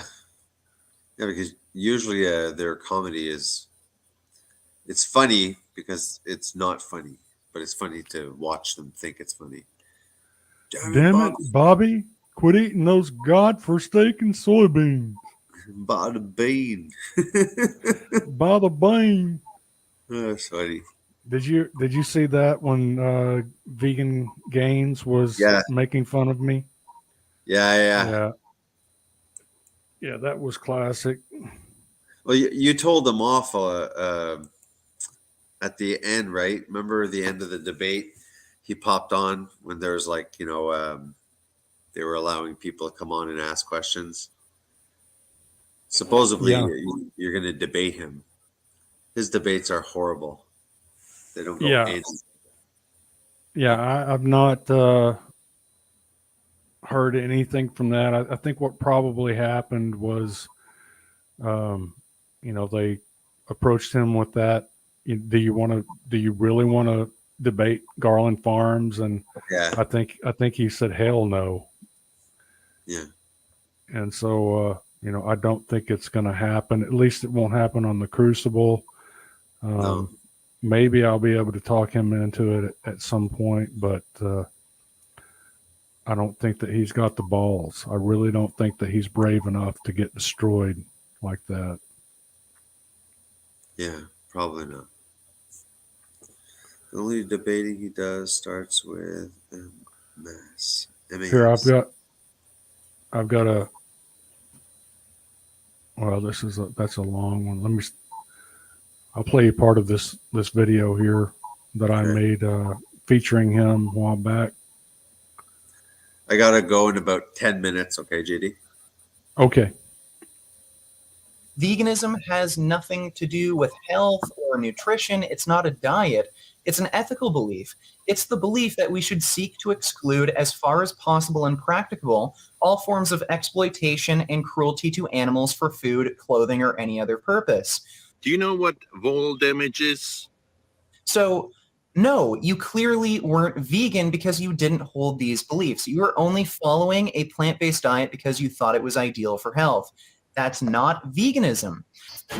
Jamie came in from the garden the other day and she said, all of our vegetable beds are riddled with voles.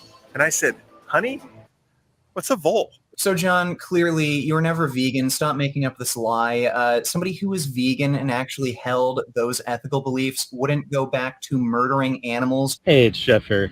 I'm just out sitting in my garden looking at my tomatoes and my tomatillos that are coming out. Tomatoes. There's an animal called a vole. When they've been brought up eating meat, they've essentially been brainwashed into a culture that believes that eating meat is fine. It's fine to kill animals just for taste pleasure. I'm out here in my garden. I love the summertime when I can grow and harvest my own food. Behind me is over 30 varieties of heirloom tomato plants. I have all kinds of vegetables. We're getting new food every day. And recently I noticed rodents are attacking my cucumbers. And you're also just giving meat-eating, killing animals for no justifiable reason a pass, saying it's morally acceptable just because everyone else does it. Right here I have an Armenian cucumber. It has damage. I'll zoom in and show. I think, they don't live in reality. What's really starting to hit home with me as a result of my interactions with Reasonable Vegan, Carson, is this idea that it's not the animals that die, but it's the animals that die in order to eat them. The animals that die in order for them to rot in the fields are not important. It's only the animals that die as a result of us intending to eat them that are an issue to vegans. And you'll hear that with what Vegan Gains is saying here. Listen. Attacking my cucumbers. And you're also just giving meat-eating, killing animals for... Meat-eating, killing animals. So it's only the meat-eating animals that are killed that matter. The animals that are killed in order to produce fruits, vegetables, grains, roots, and tubers, those don't matter, right? They have this huge double standard. It's okay to kill animals to protect our crops, but it's not okay to kill animals to eat them. It makes absolutely no sense, and it actually exposes their misanthropy, because what they're really confessing to is that they don't care about animal suffering and death. What they care about is human beings gaining the nutrition that comes from animal foods. It's a very hateful and misanthropic cult that is going to have to be met head on by those of us who have our heads on straight, or else we're going to be facing a WEF program that is going to cause harm to us and our families. Yeah. Yeah, it's like the other guy here in the comments mentioned his girlfriend's on OnlyFans. Yeah, I think, well, he's on OnlyFans too, as I understand it. Yeah.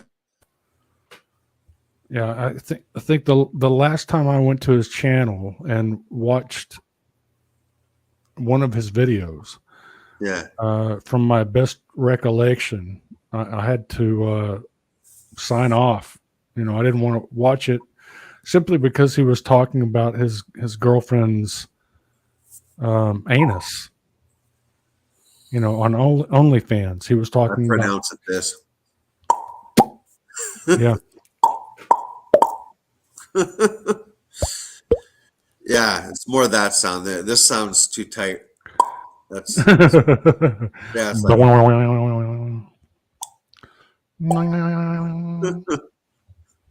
no more sound. It's just yeah.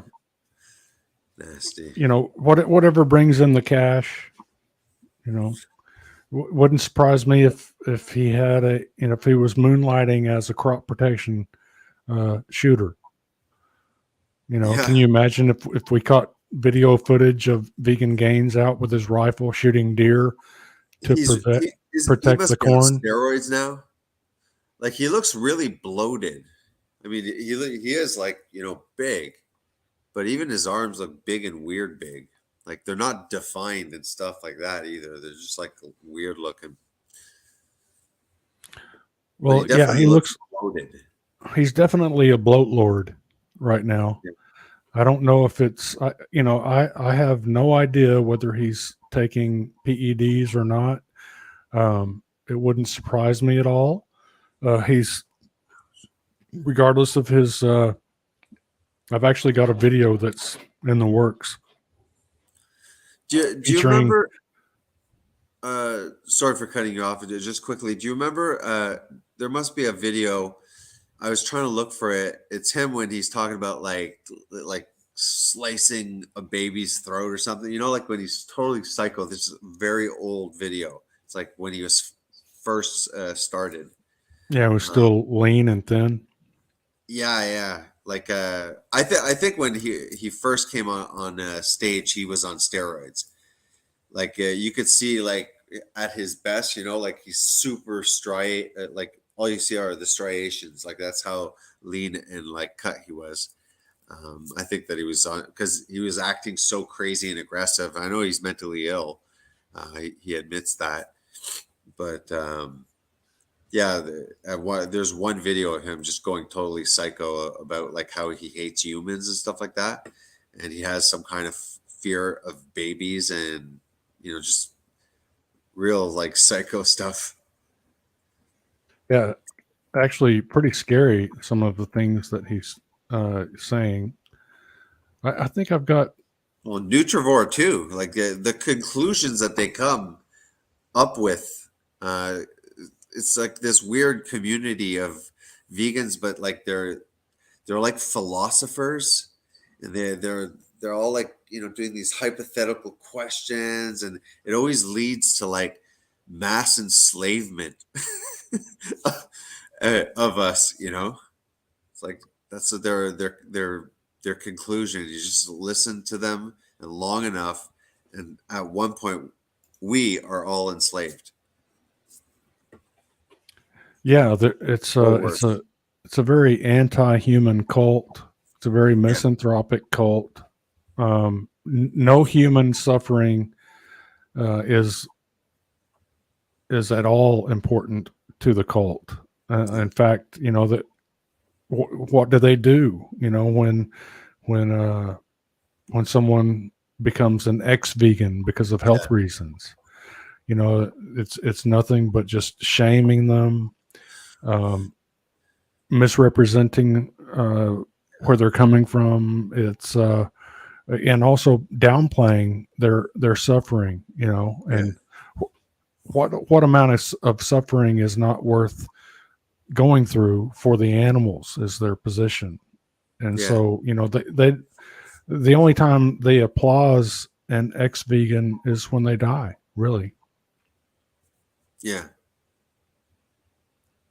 They take it to the bitter end. Well, there's a Cosmic Skeptic, I think, is the recent one to have never been vegan. Yeah. And on Venus, but that's been a while probably. John Venus he was vegan, then he stopped, and then he went back. Now he stopped again. now. Like I don't know why he's been coming up in my feeds, but Well, he originally, or I mean, he recently came out and confessed that while he was promoting veganism, he was being paid like over $30,000 a month by the powers that be to promote veganism. yeah, And he was warning others about, the pitfalls of promoting a diet that causes health problems while you're being incentivized with all of this money. Did you see that? no, I didn't see that. I know that he was. I assumed that he was paid a lot because in his recent videos he's talking about how he doesn't have a job. I think he comes from a rich family, and I think he was like, I mean, Frank, just doing a YouTube vlog here and getting paid all that money just to make daily YouTube videos to influence is like easy money. And all of a sudden, I guess when he got all those things cut because now he's not a vegan anymore. Kudos for him for leaving that, right?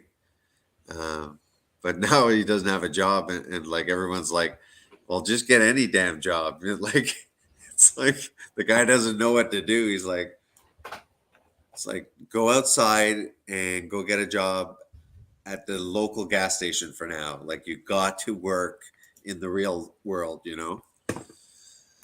Well, I just tried to look up this latest video on his channel. It looks like it's been deleted. So I'm going to pull up Crypto 007's version of that and show you a bit of what he actually said. Yeah. So it's interesting if I'm able to confirm that John later than everybody else to an issue. And today, it's not a uniquely vegan issue. It's a non-vegan issue, a vegan issue. Just look at his shoulders, though, eh? Like that vegan. Yeah. If you look at his shoulders, that I have jack shoulders, but they're really you see you can tell like that he lost a lot of muscle. Yeah, there's John. Go ahead. Okay. While I was vegan for those 5 or 6 years, I was handsomely rewarded for my efforts by the vegan industry. Anywhere from he was rewarded handsomely from the vegan industry. He was rewarded handsomely from the vegan industry. Yeah. What is the vegan industry? Well, the vegan industry is Blue Horizon Ventures, which is heavily associated with the World Economic Forum. And this is where Crypto 007 and I, we don't see eye to eye. He's actually saying that the WEF has no power, but all of these companies like the Blue Horizon Ventures, they actually are beholden to the WEF, and I can show you. We've gone through the that. CEO. We've gone through how many companies are partnered now with the WEF. Like, I mean, we're talking about banks, we're talking about pharmaceutical industries, we're talking about everything. Meat companies, everything. Pfizer, Tyson Foods, Cargill, everything. JBS, beef company. All of these huge meat companies and pharmaceutical companies are signed on as corporate partners of the World Economic Forum and their Great Reset, which includes taking meat out of the diets of the world population. Look up Blue Horizon Ventures. And Crypto is right here in that Blue Horizon Ventures is very involved in pushing the corporate veganism. However, You look up the CEO and the other well-to-dos and higher-ups of the Blue Horizon Ventures, and they're all associated with the WEF. So this idea that the WEF has no power is complete bullshit. That's like Jeffrey Phillips did the same thing. He downplayed it big time. You know, Bill Gates. I was like, what are you talking about? It's like, I'm not sure why crypto is saying that. I have an idea, but I'm not sure. Roger Leinhart. He's he's actually Earthling Ed's boss, and he's right about that. Is the CEO of Blue Horizon Ventures is Earthling Ed's direct boss. That's correct. But the CEO of Blue Horizon Ventures has a direct boss, and it looks like that direct boss is Klaus Schwab with the WEF. we should do a video concentrating just on this. Yeah, I agree. It'd be bankroll let's not forget Earthling Ed. So yes, Earthling Ed is not doing it for the animals. He's doing it for the I agree. I agree. $10,000 to $15,000 a month for years on end. 10 to 15 grand a month. To $30,000 a month. Wow. Yeah, so he was being paid $30,000 a month, many months, for his promotion of the vegan lifestyle. Yeah. And so this is probably true for, I mean, he's probably actually much lower on the totem pole than someone like Earthling Ed.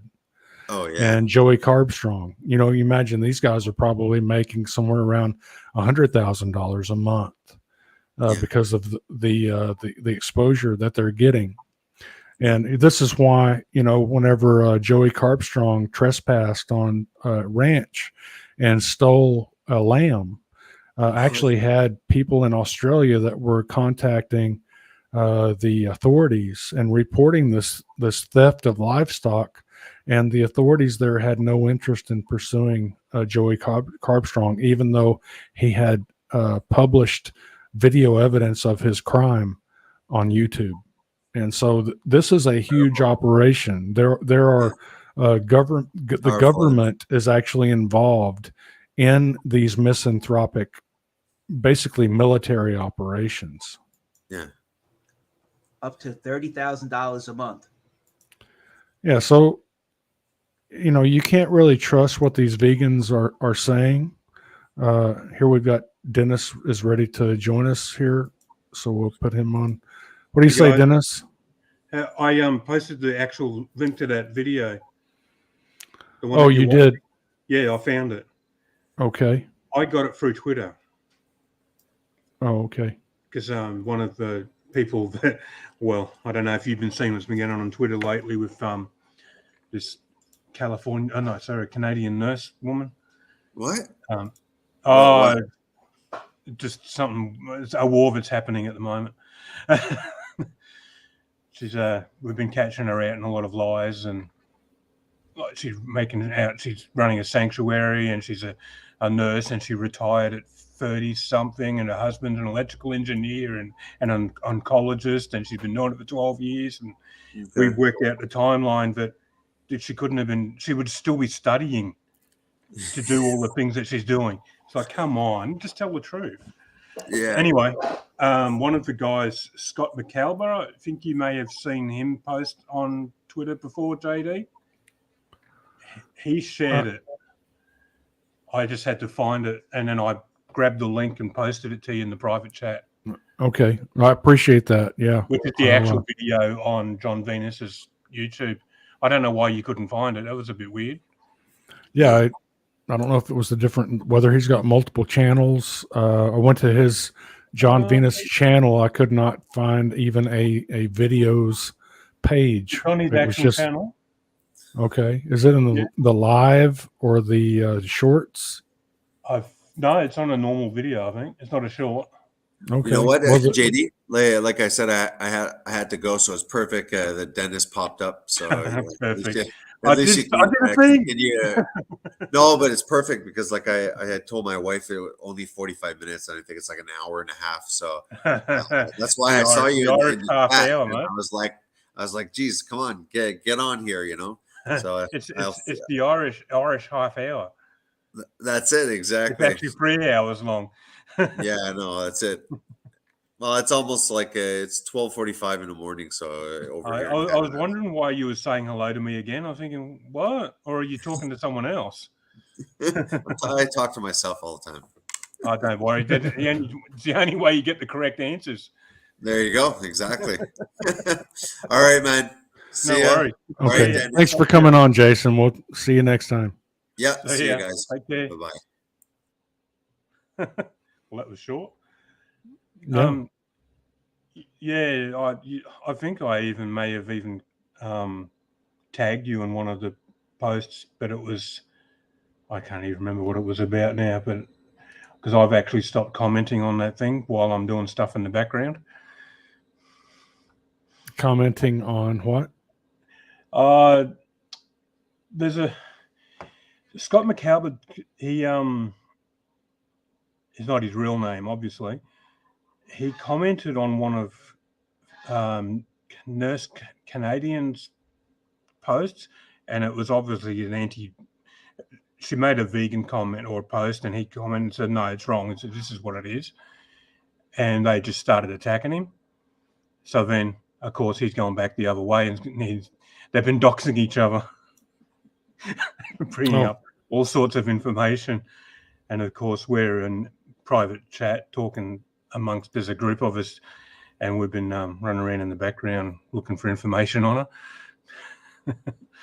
But, Okay. yeah, Carnivore is Vegan is also involved. You probably seen them before. This is on Twitter. Yeah. So, yeah, I don't want to give away too much because they probably might see the video, but as in the vegans. Anyway, what I missed the beginning of the stream. What were we talking about? If you the beginning of the stream, I was covering Nick Nutrivore's position on vitamin K2 MK7, which has not been proven in any way to benefit humans' bones and teeth. And from what I could tell, this is what he's saying. Yeah, he was actually showing some studies showing that supplementation with vitamin K2 in the form of MK7 was actually contributing to calcification of the arteries. And from what I could tell, he was actually arguing that that was a good thing for arteries to become calcified. Really bizarre. Really bizarre. Almost, well, I would describe it as horrific. What he was telling his followers about. Wouldn't that block our arteries? Yeah, well, that's exactly that's the problem with calcification. That's why one of the things, one of the most important tests that you can take if you think you've got arterial sclerosis is the artery calcification. The testing that they do to measure the calcification in your arteries.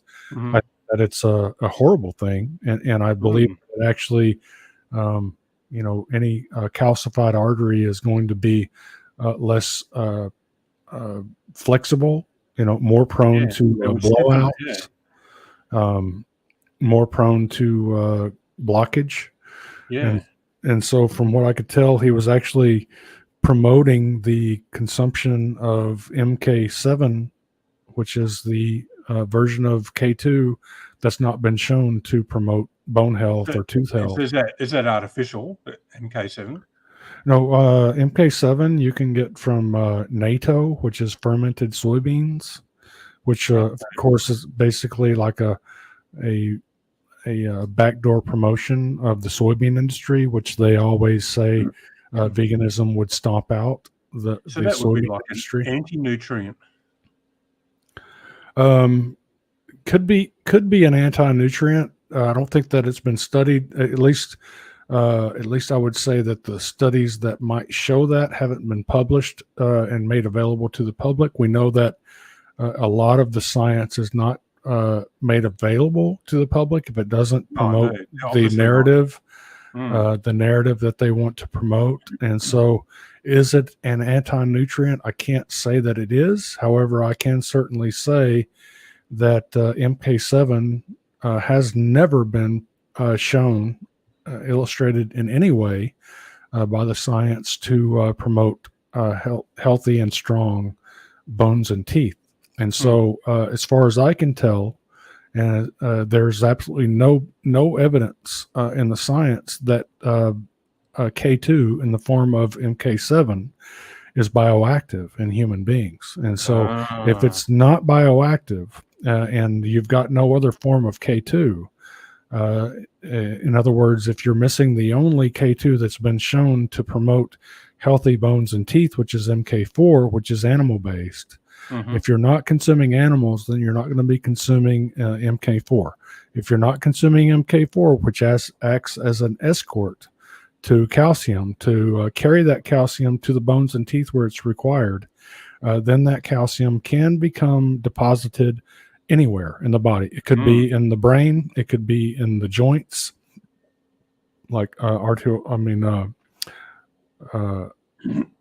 the arthritis. It could also be deposited on the artery walls. Yeah. And so what he was doing was promoting MK7. However, MK7 has never been shown to promote bone health.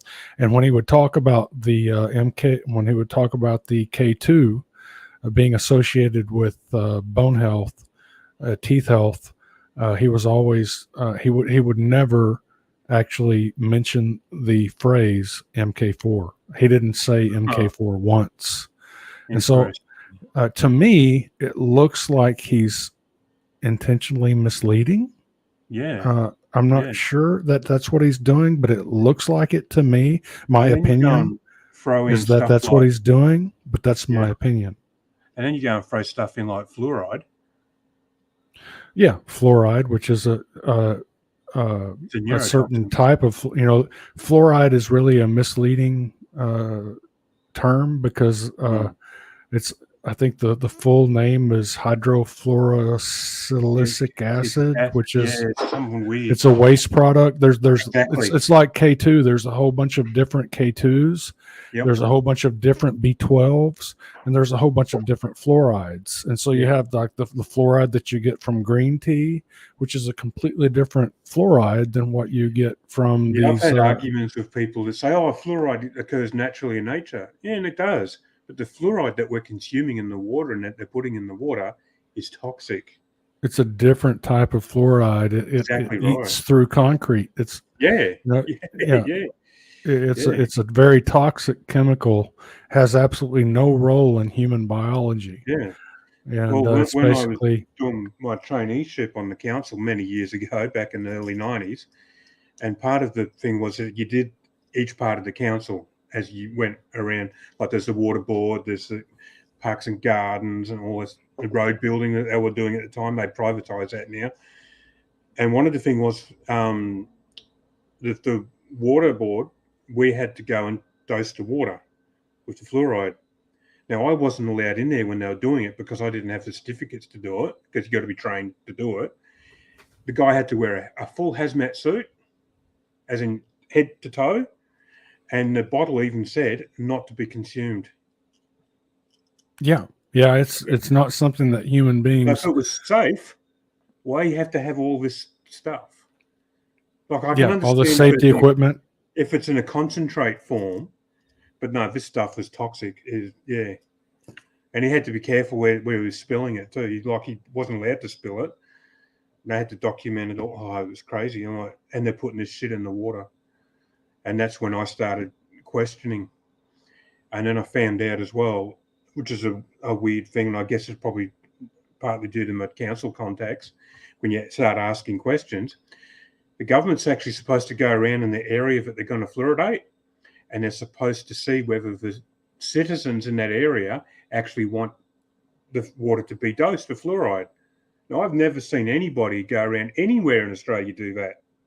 They just do it regardless. And I wouldn't be surprised if that's the same in other countries too. Yeah, it's the same way here. Have you seen the studies that have confirmed that that type of fluoride lowers IQ?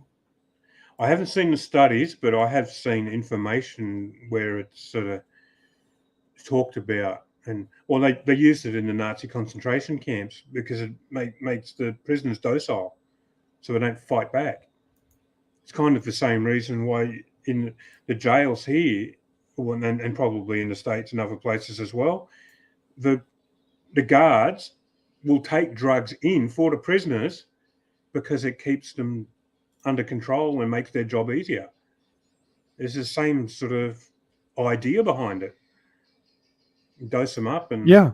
It lowers IQ. I think it promotes like a apathy, in people.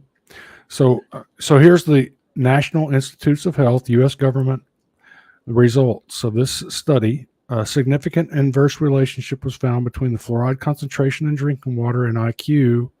It was observed that IQ level was negatively correlated with fluoride concentration in drinking water. So even though the government has already confessed to us that putting this toxic type of fluoride, which is I believe is fluorosilicic acid, hydrofluorosilicic acid, which is a specific type of fluoride, harms the brain and lowers IQ. They still, you would expect that if the government was not a misanthropic entity, that they would step in and say, okay, and now with these findings, we have to stop spiking the water with this toxic garbage from the aluminium smelting industry. Yeah, it's a waste product from the aluminum smelting industry. There was a video I watched a while ago, and I don't know if I can find it. It was about my history. It was about the aluminium or fluoride, and they went right back to where it was discovered that fluoride, natural fluoride, increases your bone health and your teeth health. Mm-hmm. And the aluminium, I can't remember who it was, but they discovered they needed to do something with the waste from the aluminium. And this product is close to fluoride. I will just put that in the water. And then the same doctor dentist that discovered what fluoride benefits are also discovered the detrimental side of it, and he was basically shut out. Well, they needed to do something with the waste.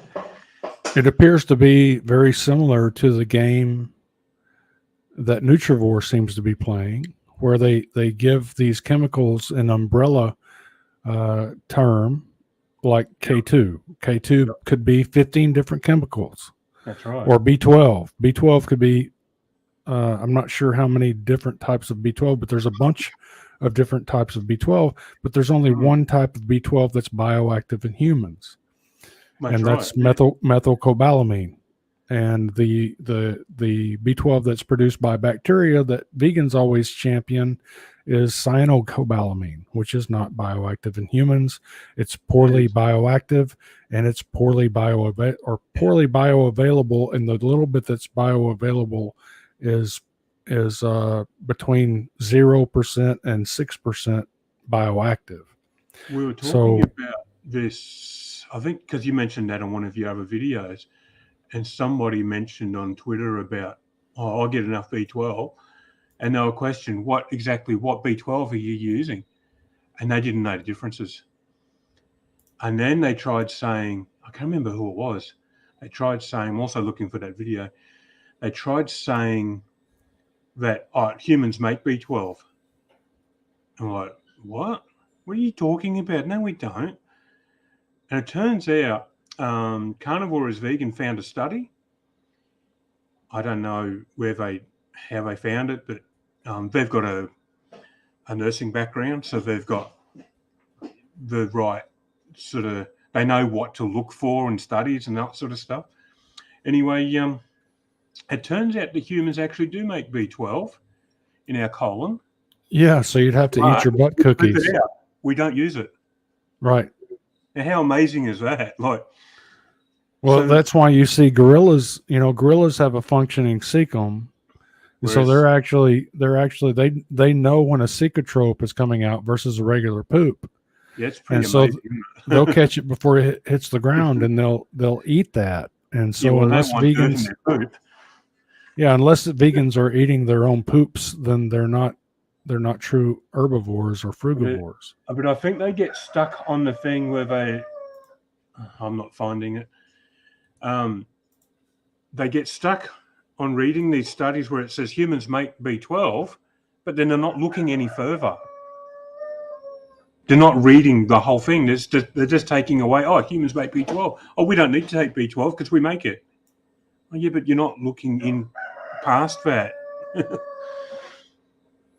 Yeah, here's the serum B12 can be a false normal or even a false high while a deficiency is present. And that's because B12s are called cobalamines, and you have cyanocobalamin, you have methylcobalamin, you have different types of cobalamines, but the only human bioactive version of B12 is methylcobalamin, which comes from animals. And so the cyanocobalamin that comes from fermenting sauerkraut and the like, that is not bioactive in humans, and so it's a B12 analog. And what that means is that it fits into the human B12 receptor sites, but it doesn't do the job. And so it actually will occupy these receptor sites, which is a terrible thing, because if real bioactive B12, which is methylcobalamin, comes into the system and wants to seat itself in the receptor sites, those receptor sites are already occupied by the non-bioactive version. So you can have lots of non-bioactive. I didn't know that happened. That's Yeah. interesting. So you can have tons of so-called B12 in your bloodstream, and you can go to the doctor and they'll test your serum B12 level, and it can actually be tested as high. I remember you mentioning you can actually have a particular test. Say what? I remember you mentioning you had to get a particular test to test for it, Yeah. correct? Yeah, there's a couple of tests that will actually tell you what's actually going on, but a regular serum test, which is the status quo, is to just test the B12 in the blood, and that tells the doctor absolutely zilch. Right, so that's what they're going on, and they said, "Oh, we've got that's what they're B12, but right." It's not the right. So you've got all these vegans saying, "Well, you're telling me that I have a B12 deficiency or I have a high risk of that, but I went to my doctor and he did a serum B12 test and it came back normal or it came back high." Meanwhile, and it's a wonder the doctors don't even pick up on that either. It's really not a wonder to me. It makes sense to me. I don't training, you think? Yeah, well, I think it's beyond. I think some of them are willfully ignorant, in my opinion.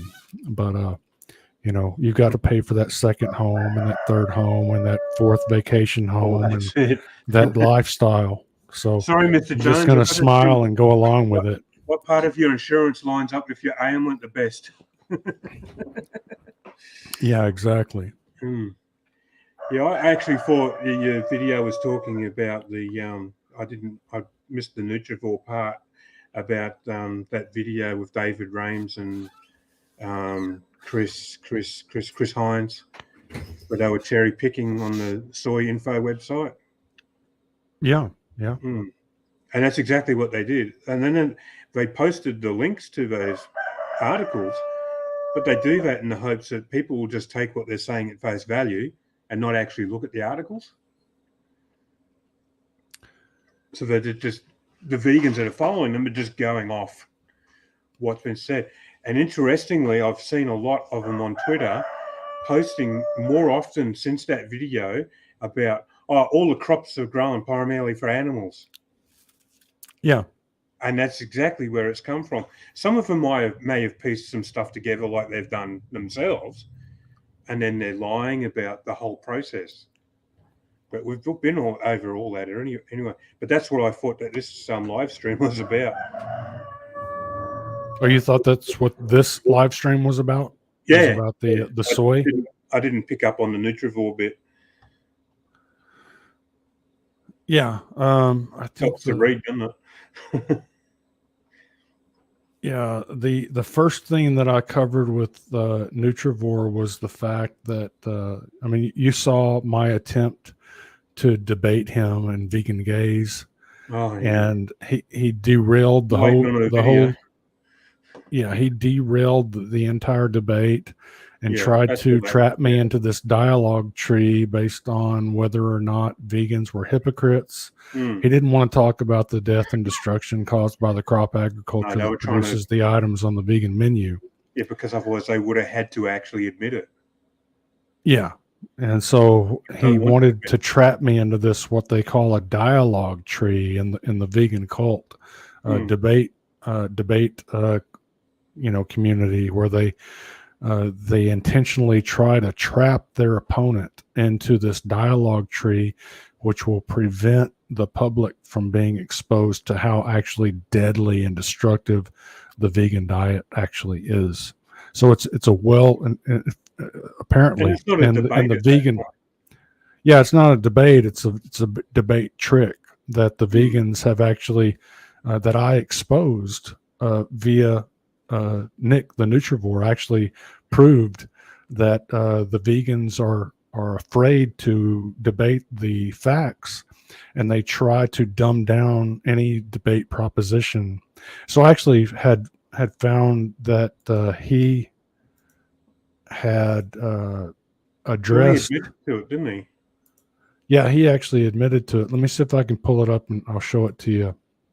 Yeah, I'm pretty sure you actually did a video on it. Well, this was a different clip that I had found. This was a different video that I found where he was actually. Well, no, I haven't done a video on this yet, but this was, he actually claimed. Sorry. He actually claimed that, during the debate that he needed to clarify the proposition, that he wasn't clear on the proposition. And then during one, he agreed to it, said that he was perfectly happy with it.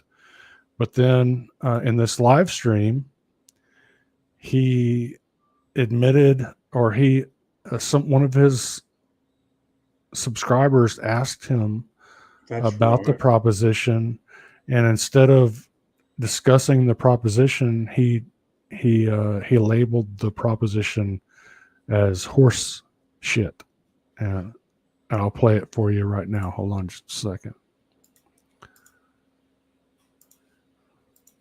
So here he goes. Was really conducive to somebody with my kind of memory issue, or really forgiving for somebody who has my sort of memory issue. What's the Garland farm debate proposition? It's horse shit. It's horse shit. The debate proposition is horse shit. So that was, he thought for sure that he was going to be able to trap me into this dialogue tree. And so when one of his own subscribers asked him what my proposition was, rather than discussing it, he wanted to keep his entire tactic, what they were going to try to do. He, in my opinion, what he's trying to do is keep that on the lowdown. He didn't want to let the cat out of the bag here. And so rather than saying, well, his proposition is that the crop agriculture that produces the items on the vegan menu is more deadly, destructive, and causes more animal suffering than does animal agriculture. Instead of saying that, he just labeled the whole thing as horseshit so that he wouldn't have to go into it, because he had this plan of trapping me into this dialogue tree, which included me being trapped into having to wax philosophically for 2 hours about the meaning of hypocrisy. And then if we were doing that, then we would never get into how destructive and deadly and animal suffering causing. Not only that, it would have had his viewers question, okay, well, I'm going to have a look into this myself. And they would see the truth. Yeah, right. And so he was nipping that in the bud as well, as far as, you know, publishing on his own YouTube channel a doorway, a gateway into how destructive, deadly, and how much gargantuan and exponential amount of animal suffering that's caused by the crop agriculture that produces the items on the vegan menu. Yeah, which is something they're completely ignorant about. Well, you know, your average vegan is ignorant about it, but your typical vegan influencer is aware of it. However, you know, they're being, and they'll skirt around it. Yeah, they'll skirt around it. You have two people, you know, two groups in that camp. One is willfully ignorant. The other group is well schooled on it, but they're being paid and trained and schooled on scientifically how to avoid that in discussion. Yeah, well, we're pretty sure that Earthling Ed's had like acting coaching and all that sort of stuff. There's been a few discussions on Reddit. You've probably seen them too. I mean, I did a post a while ago trying to find more information on him. Yeah, I don't want to go into too much detail in case it spill the beans, but I'm still trying to find information on who owned that farm that was filmed in Dominion. That's been well covered up. Yeah.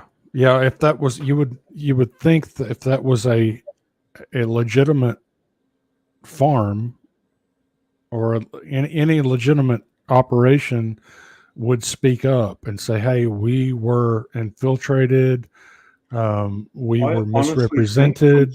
Stuff I'm finding is that it's on record that the place was closed, but it's the date, the actual dates. It's just got the year, and it's the same year that the filming was done for Dominion. So I'm trying to track down when it was closed, and was it closed before or was it closed after? Because if it was closed before, that's proof that that was a setup. And I'm still trying to find the farmer, because that's been kept quiet too. I'm pretty sure that fellow is probably under a non-disclosure agreement. He's not allowed to talk about it, and he would have been well paid off to keep his mouth shut.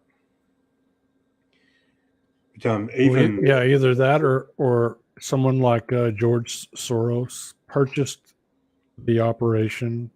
Oh yeah, that's possible. And then they just do what they want.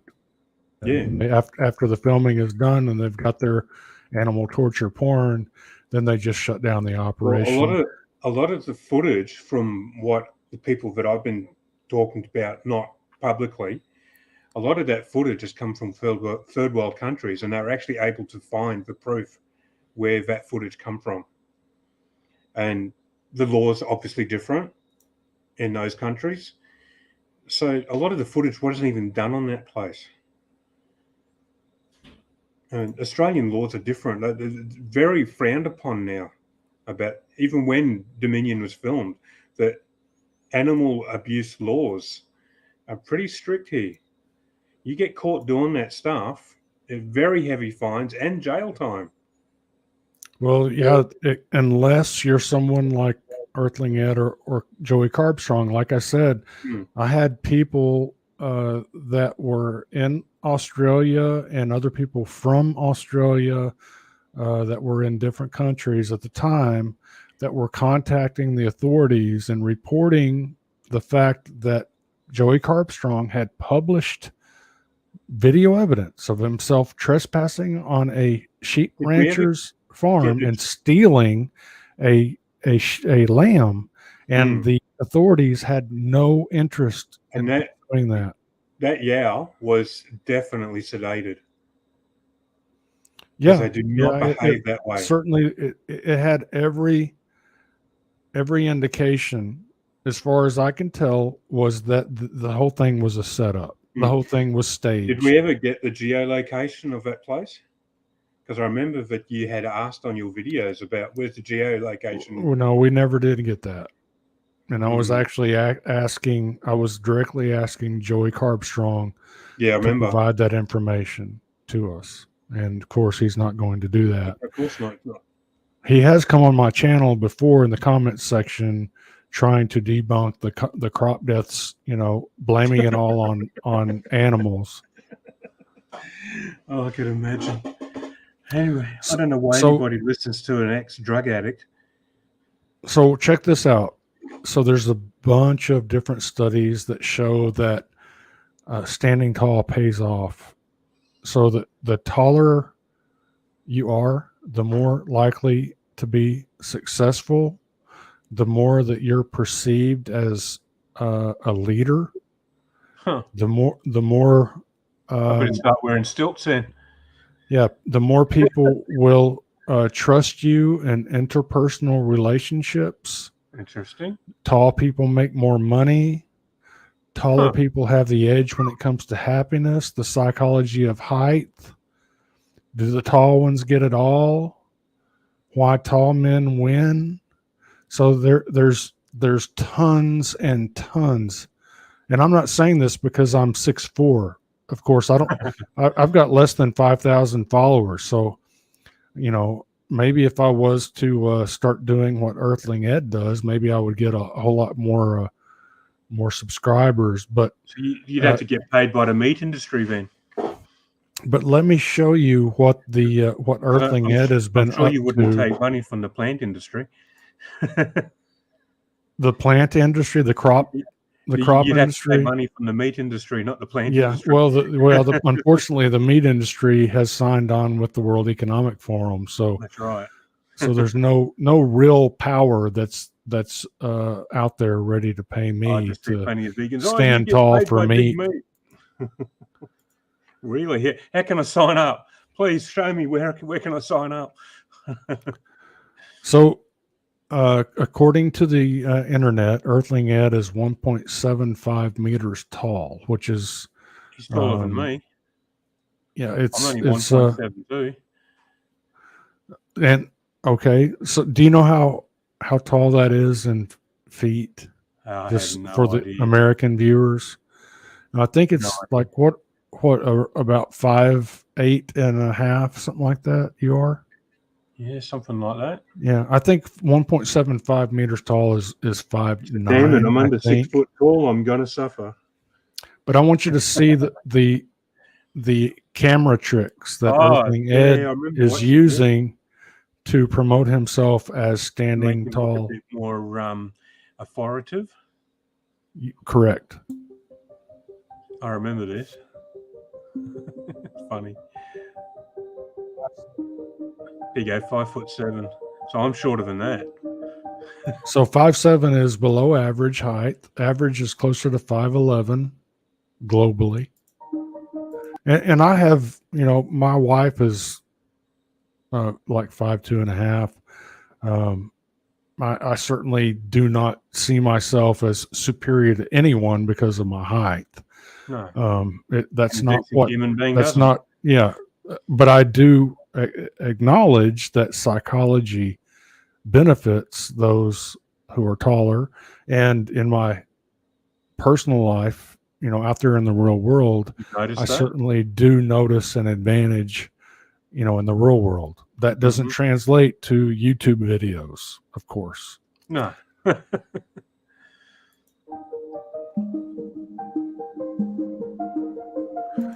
So he's about 5'7". What are he's below average height. So why is he always looking down on the people that he debates? It's on stilts. And it's not stilts, it's camera positioning. No, I'm saying stilts because he's a clown. Big man, male leaders' height positively relates to followers' perception of charisma. So that as far as psychology of the masses is concerned, the taller you are, the more charisma you're likely to have.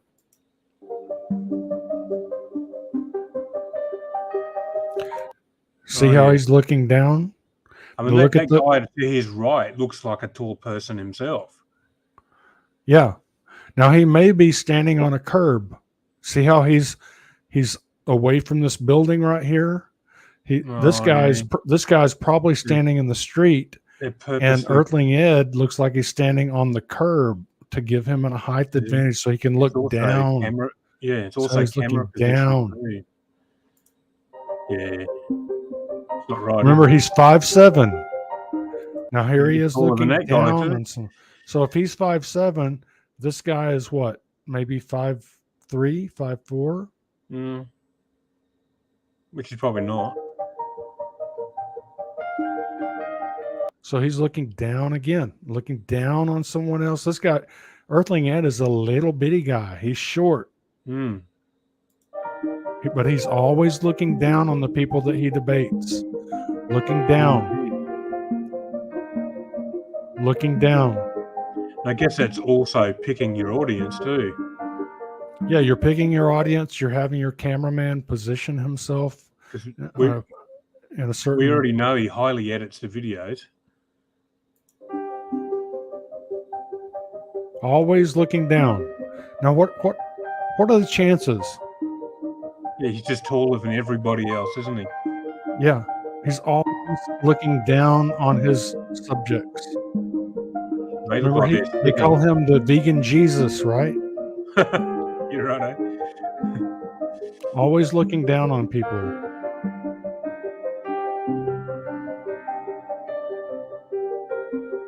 If he's so for the animals, why is he using an iPhone? It's an iPhone, isn't it? So this is a guy who's 5'7", always looking down on people. Now these people are seated, right? You guys make sure that you're seated. You see these people here? Yeah, They're but see, he's not even that tall, much taller than them, and they're seated. Right, they're seated, and he's barely taller than them. Same there too. But it creates a psychological benefit for him. People who watch his videos and worship him as the vegan Jesus, they always see him hovering above his subjects. Yeah.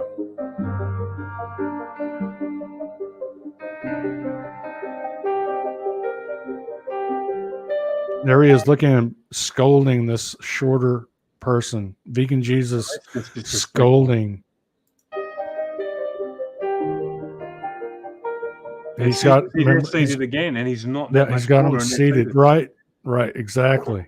So if they're taller than him, and it's going to be difficult for the cameraman to pull off the angle to fool the audience, then they'll just have their opponents or the subjects seat themselves so that he can Even look in down upon them. Those debates he does where he's sitting with the people, you notice how he's always positioned so he's looking down on them. So he's looking taller than them, but you can quite clearly see he's very small. Yeah, he's very small, and there's nothing wrong with small people. Oh no, but there is something wrong with a vegan who's short stature trying to portray that he's taller than everyone that he speaks to. It's the perception that they're trying to drive.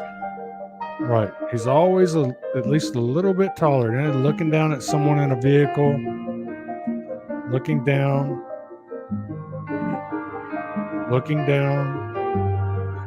and you've got this he's not at eye idiot. level.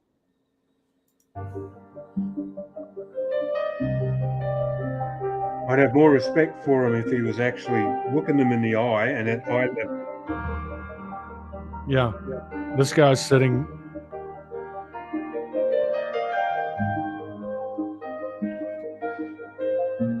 Don't even position him against these other people when he's taller. It's funny. Correct. Are they doing the same thing? Because I noticed Joey Carbstrong's been doing a few videos as well. It's in a similar vein more recently. Are they doing the same thing with him? Because Joey Carbstrong's not that tall either. Yeah, I'll have to do a video on him as just well. wondering I'm whether we sure know. that he's I'm sure that he's using the same tricks. In fact, I don't know if it's at the end of this video or not, but I actually looked up this the technique that they use by positioning the cameraman in a way to make the They do it in movies and everything too. I mean, you see, like Robert Downey Jr. He always looks taller in the movies, but he's actually a short guy himself. Yeah, Tom Cruise, same thing. Yeah. Tom Cruise is another good example. Yeah.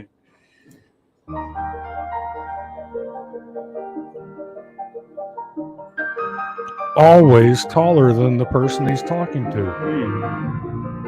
What are the chances? There must be some short people he's finding. I mean, I'm 6'4", and this would be typical if someone was going to film me out there talking to people. I'm usually that much taller than people all the time, but I'm 6'4". I'm not sure what. He's given the perception that he's about your size, as in tall. Right. And I'm not saying that I'm better because I'm taller. I'm just saying that people's perception of taller people is that they're more charismatic and they're better leaders and so forth. It's all about that's human psychology. I can't help that. They do the same thing with colors and everything too. That's why most fast food restaurants use red. Because they do the same thing with colors. It's a hunger trigger. Yeah, I think yellow and red, like McDonald's. Combination, yeah. Yep.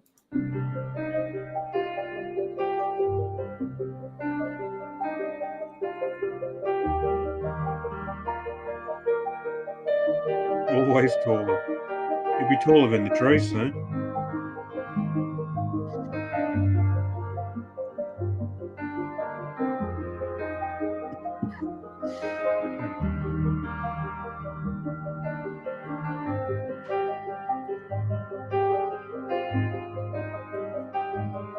Yeah. So he's using camera tricks to increase his charisma, you know. I guess I could do the same thing. You know, maybe I should. I don't. I mean, I wouldn't have to use camera tricks, but I don't tell people. You know, I don't make my height an issue. However, it's obvious that he's making his height an issue because he's trained his cameraman to position themselves in a way that makes. Pardon? It'd be highly scripted. The whole situation. Isn't it his girlfriend that was doing the filming at that time? I have no idea. I don't know. Someone mentioned, I think it was on Reddit, about it was his girlfriend who used to do the filming. What was her name? If it is, I bet she's making bank. I bet she's bringing home hundreds of thousands of dollars. Oh, I know, but they live in portraying Melbourne. him as Melbourne, in London. the giant. The giant.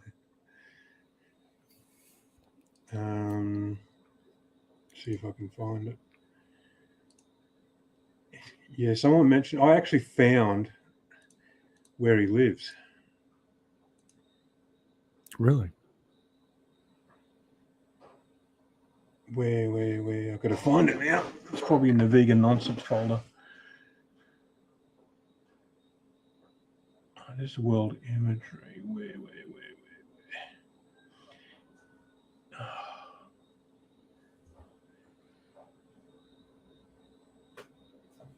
Oh, don't tell me I didn't bookmark it. I did find where his sanctuary is. Oh, there's a 2023 update.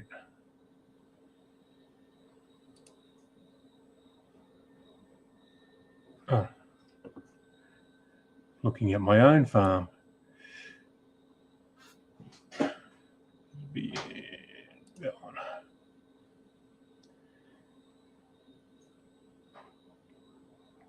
Because it's a funny one with the sanctuary. They try to keep it quiet. Yeah, as I understand it, he's way overstocked. Sanctuary or something it's called. He's way overstocked, and the animal he's so overstocked that he's causing damage to the environment because there's too many animals. I'm just looking at the 2023 imagery. There's a thing called the World Imagery Wayback, and you can Yeah. actually see.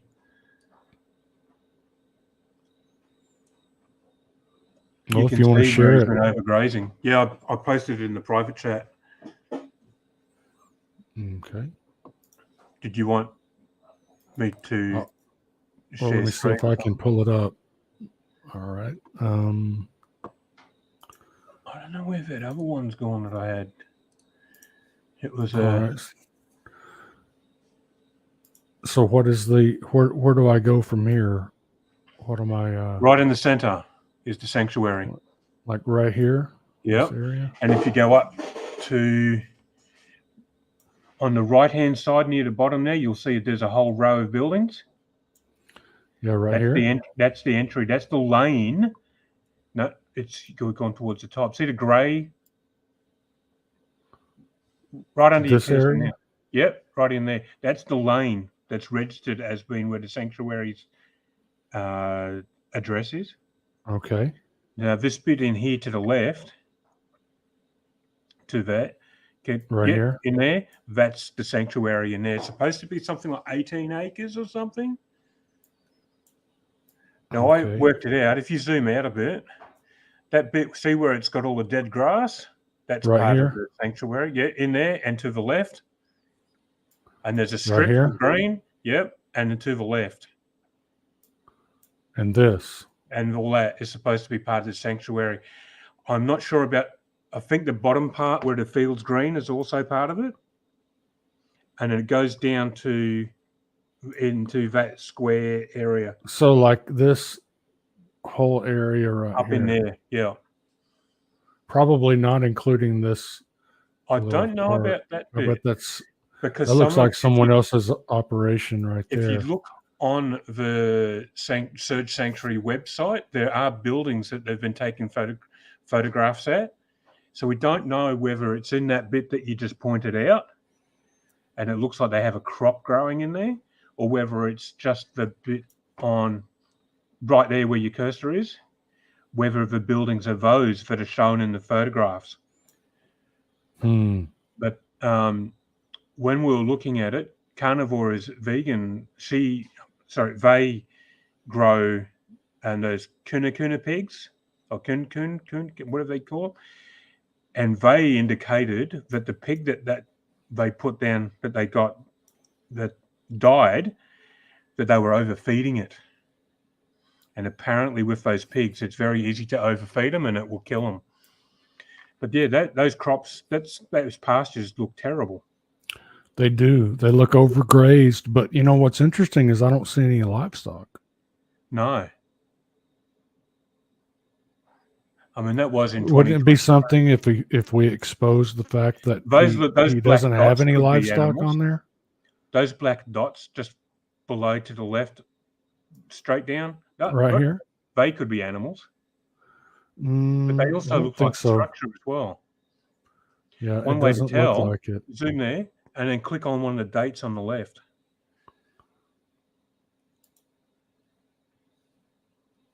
The dots there, they're animals, they've moved. I don't think so. I think they're more like maybe bales of hay. Oh, that's possible. Now too. that looks Yeah, like maybe some animals. Yeah. That looks like animals.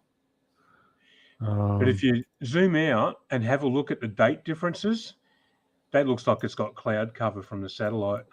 Now here's some It looks like possible animals right there.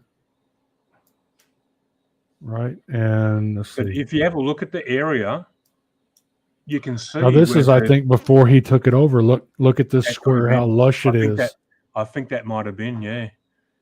So that was 2014. We move it to 2022, But look at look the- how bad that looks. It's fluoro green, Went from that to that. which tells me they've been using fertilizer and petrochemical fertilizer at that. Yeah, That's not natural green. no. I mean, even the surrounding areas, it looks like they've been. I mean, that one to the right, yeah, they're cropping over in the space on the right. It's off their place. That might have been before his time. No, Here, 2019. They're tilling it. Mm. They're certainly tilling that area. Yeah, that's definitely tillage, isn't it?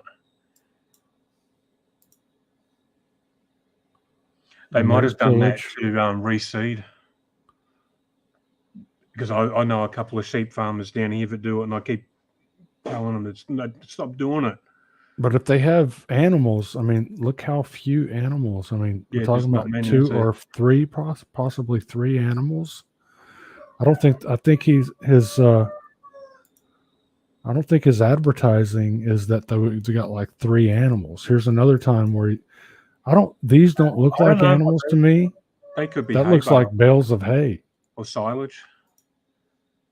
And then here's the They most look similar. recent photograph, which Yeah. is, I don't see any animal. These don't look like animals. These, They in look like fact, infrastructure or something, don't they? They almost look exactly the same. The yeah, way they're laid out. Oh no, a little bit different. yeah, it's weird. But these don't look like. Does that they look could like be fence line? To the left of them, there's a straight line that goes straight up the paddock. I think that's a fence line. like right here. Yeah, Yeah, that looks like a yeah, fence line. it looks like a fence. A continuation of this fence here. Yeah, that's just a fence. Yeah, this doesn't look like much of an animal sanctuary to me. It looks No. like maybe So what the hell's he doing? maybe he's laundering money. I don't know. It's interesting, Maybe. isn't it? Maybe. But I think it was Crypto777 pointed out that place, he's sure is bought by Blue Horizon Ventures. And he had on one of these videos the documented proof. I don't know how he got it, but it actually shows that the money doesn't line up with what the value of the property would be, of what's indicated that Ed paid for the place. It was something like £140,000 or something ridiculous. Mm-hmm. But when you look at what the property value would have been for that area, it would have been a couple of million. So they're fudging numbers somewhere. And that's what Crypto was pointing out. Interesting. Yeah. And that's what led me on to having a look. I wonder if his property in London is what he's if I can find it. I did a Google Street Map, the Google View thing where you can walk around. I was sure that I bookmarked it.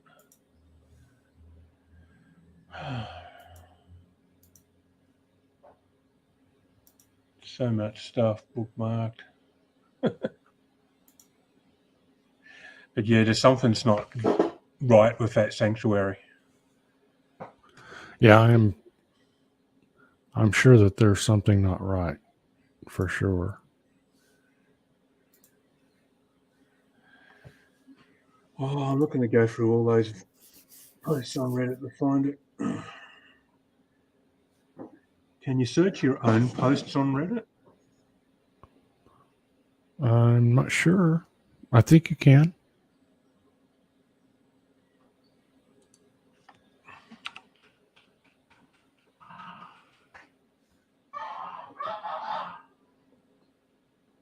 What is your opinion?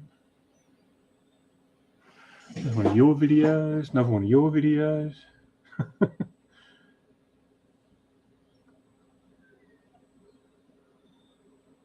Earthling head scares me.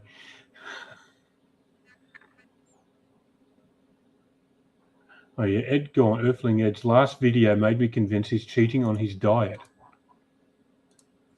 Oh, that might be a vegan deterioration channel. No, it was on Reddit. Well, Just trying to see who posted it. Best garbage person? Why would you call yourself that? That's a bit strange. I just posted a link to the Reddit post. Yeah. I don't know.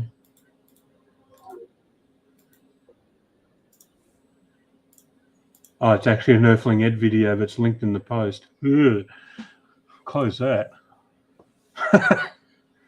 I think they're just trying to show that then he's obviously eating meat. I genuinely think he's either cheating. There's either cheating going on, or he's wearing a wig. Yeah. Well, he was looking really sickly for a long time. Yeah, and he's looking a lot better lately. Yeah, let me see if I can. So he's either cheating, or he's taking some bloody good supplements. Oh, I wish I could find that link.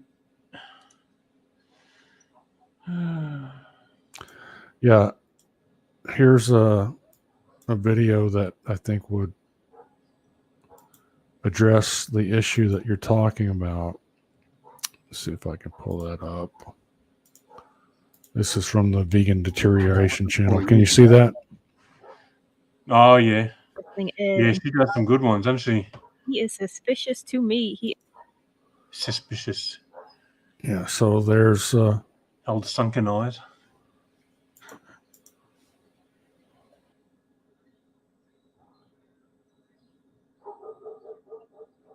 Uh-huh.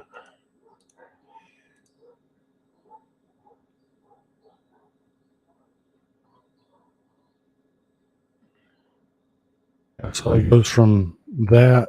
You see his eyes. Yes. Oh, yeah. That's recent? More recent. I think he actually, as time goes by, he seems to be looking better and better. I think probably happened was he was, this is my guess. He was baited into being a vegan activist, and he was actually vegan. And then he started to destroy his health. And then he was approached with the fact that if he was going to come out as an ex-vegan because of his declining health, then he would have to. Well, I don't know about that, because some people on Reddit, see if I can find it. It's on my post, and I can't find my bloody post. They indicated that he became vegan after seeing a chicken truck turn over and seeing the chickens in pain. And that's what made him start questioning the whole, like, animal cruelty thing. But that could also be just a made-up story too, to try and lend credence as to why he's vegan. Well, yeah, that's like Joey Carbstrong. I don't think he was ever in prison or any of that. I'm an ex-con story. That just makes him in my opinion, that's just a theater in order to make him more believable. And I think Joey Carbstrong, he's supposed to appeal to the more, the more blue collar meat eaters. And yeah, I know what you mean. And so I think that all of these high level vegan influencers, I think their background has been scripted. Yeah, I'm thinking so. And so there's really nothing about, I mean, it's not like we can look up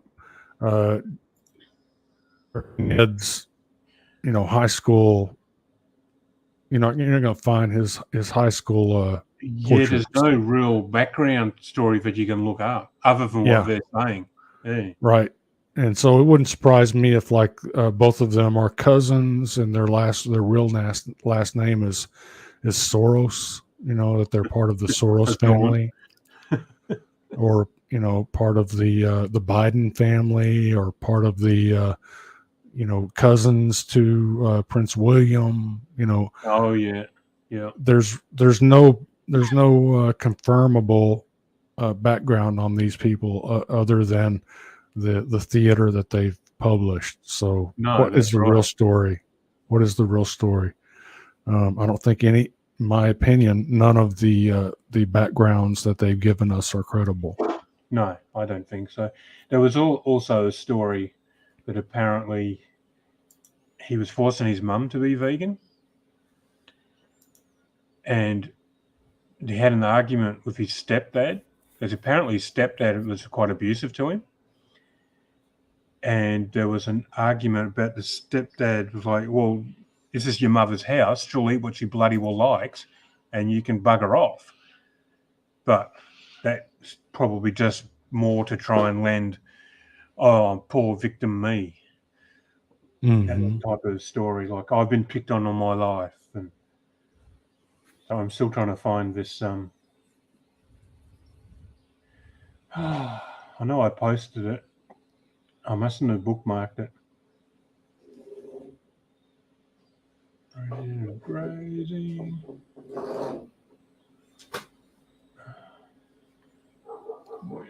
I look on my own thing.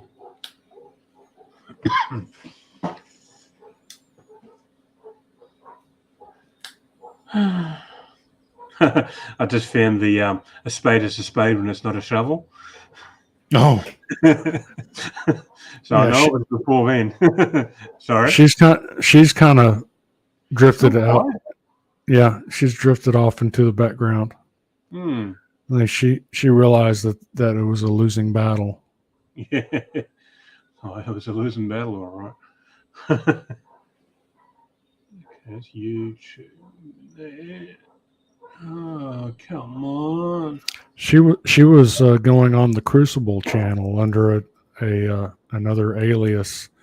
Oh, was okay. trying the same tricks about how come he keeps changing his story about his background, and I've always told the same story about my background. I haven't seen it change. Yeah, I've never changed it. It's always been the same. I notice it's all these like these vegans and these activists. The amount of lies. I don't get it. Like, there's like this Nurse Canadian thing that I mentioned earlier. The amount of lies, and then Justin Templar, who's on Twitter, he's been going back through all her Twitter tweets, and he's so how come you have a car here, but here you say you don't use a car? And then this one, you're going back to using a car. Do you have a car or don't you have a car? And who is this? Justin Templar, he goes by. It's probably not. It's probably. And is he referring to? Nurse Canadian, or Canadian nurse. Okay. She's probably got me blocked. So she's got a car, then she doesn't have a car. Yeah, and she's got an animal sanctuary, but there's no pictures on her feed about the animal sanctuary. And like yourself and myself and other farmers, we post pictures on social media of our animals and what we're doing, and nothing from her. And then we discovered that one of the pictures that she did post showing one of her cows apparently in one of those, the cow crates that they tend to put them in. Yeah. When they separate the dairy cows from the mum. She's got one of those, but at the bottom of it, it's got one of those image, like where you can get stock images from. She didn't even edit it out. So, oh my gosh. Really? Come on.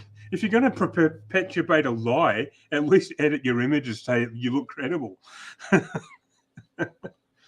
But yeah, she's just, and then all the posts and comments you get, oh, you're an animal abuser, you're you're all this sort of stuff. But yeah,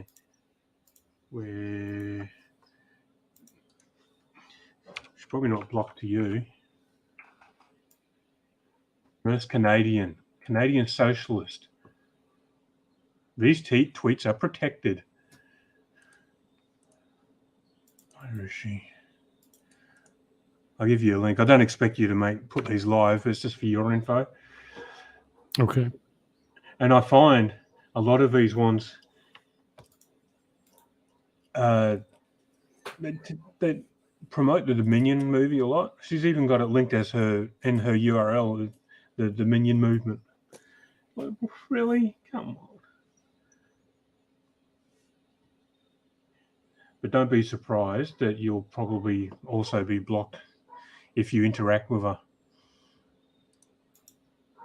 But it's quite funny. But they all seem to go on all these lies. Oh, I've done farming. I know how it all works. But then the stuff that they're commenting, it's like, this is not what we do. This is not how it works. You're full of shit. I think they were posting something about one of the other. You've probably seen I've been doing these sheep facts, daily sheep facts. There's someone else that does pig facts, someone else that does cow facts. Yeah. And it's just short little facts with an image just to try and promote the good side of agriculture and that sort of thing. And some of them have been some of the things that we do that are bad, but this is the reason why they're done, that sort of thing. And they commented on one of the pig facts thing about castrating pigs. And they posted a picture of, those things that we use on goats and sheep to castrate them and to ring their tails. And you put a band on it, and it allows you to slip the band on and take it off. Apparently, that's what's used to castrate pigs. No, that's not what we use to castrate pigs. Just silly things like that. And then when you try and call them out on it, you get all this abuse. Can you see this grass with the flowers? Yeah, purple flowers. Yeah, this was a video that I took earlier today in one of my pastures. It's covered in these purple flowers. Is that thistles, Scottish thistles? No, I can't remember the name of it. They look like Scottish thistles. You might call them something else. They look like thistles to me. But then it's hard to tell on video too. Yeah, they look like Scottish thistles to me. They get a really sharp, spiky thing on them too. And they're terrible to pull out. But it's funny watching goats eat them though, because they eat the flour out, but they really, really careful. I wish I had video of them doing it. And they pull the flour out, but they're trying to avoid all the spikes. And it's really funny to watch them do it. Horses will do it too, apparently.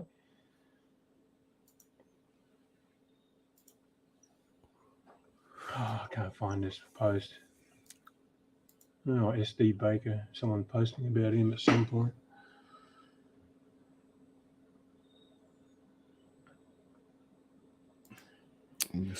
Here we go. I'd actually like to find out if it's the one. Yeah.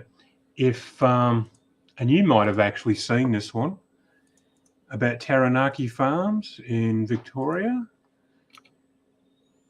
They had Victorian livestock farmers speak out against abuse from aggressive vegans. When was this? This was back in 2018. So it wasn't that long ago. I wouldn't be surprised if Joey was involved in that.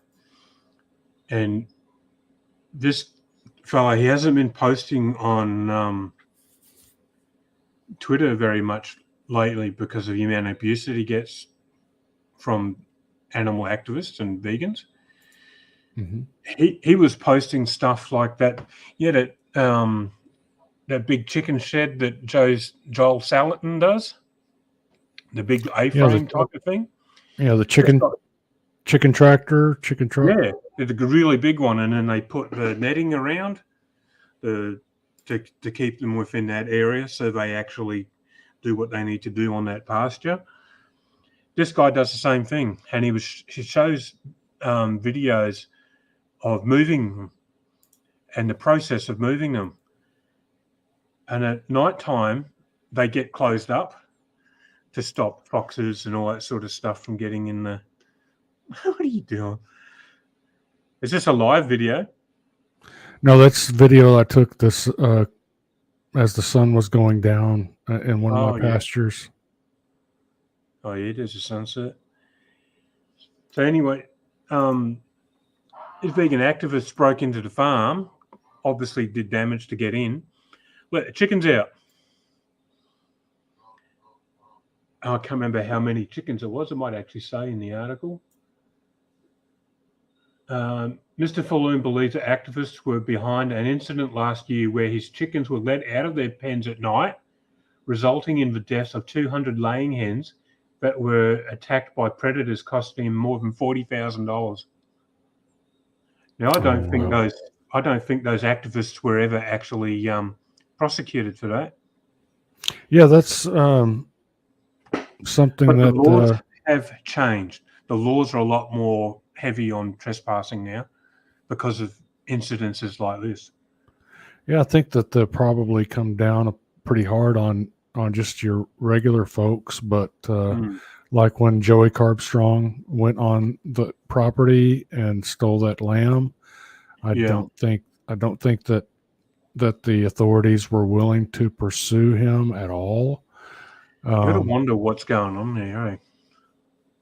Well, I actually think that he's associated with government entities, is what I think, and I think that veganism is actually veganism, Blue Horizon. I think that ultimately those are military operations. Is what I think. It seems to. I know Blue Horizon has things with the farmer. They invest in farmer stuff, and as I see it, when everyone's on vegan and sick, oh look, we've got these magic drugs. These will make you better. So well, did you see the video that I posted showing that Blue Horizon Ventures was heavily invested in neonicotinoid pesticides that were causing extinctions and killing that's all farmer, isn't it, untold amounts of animals? So he's profiting from animal suffering and death, basically. You know, it's funny how they ignore all that. Yeah.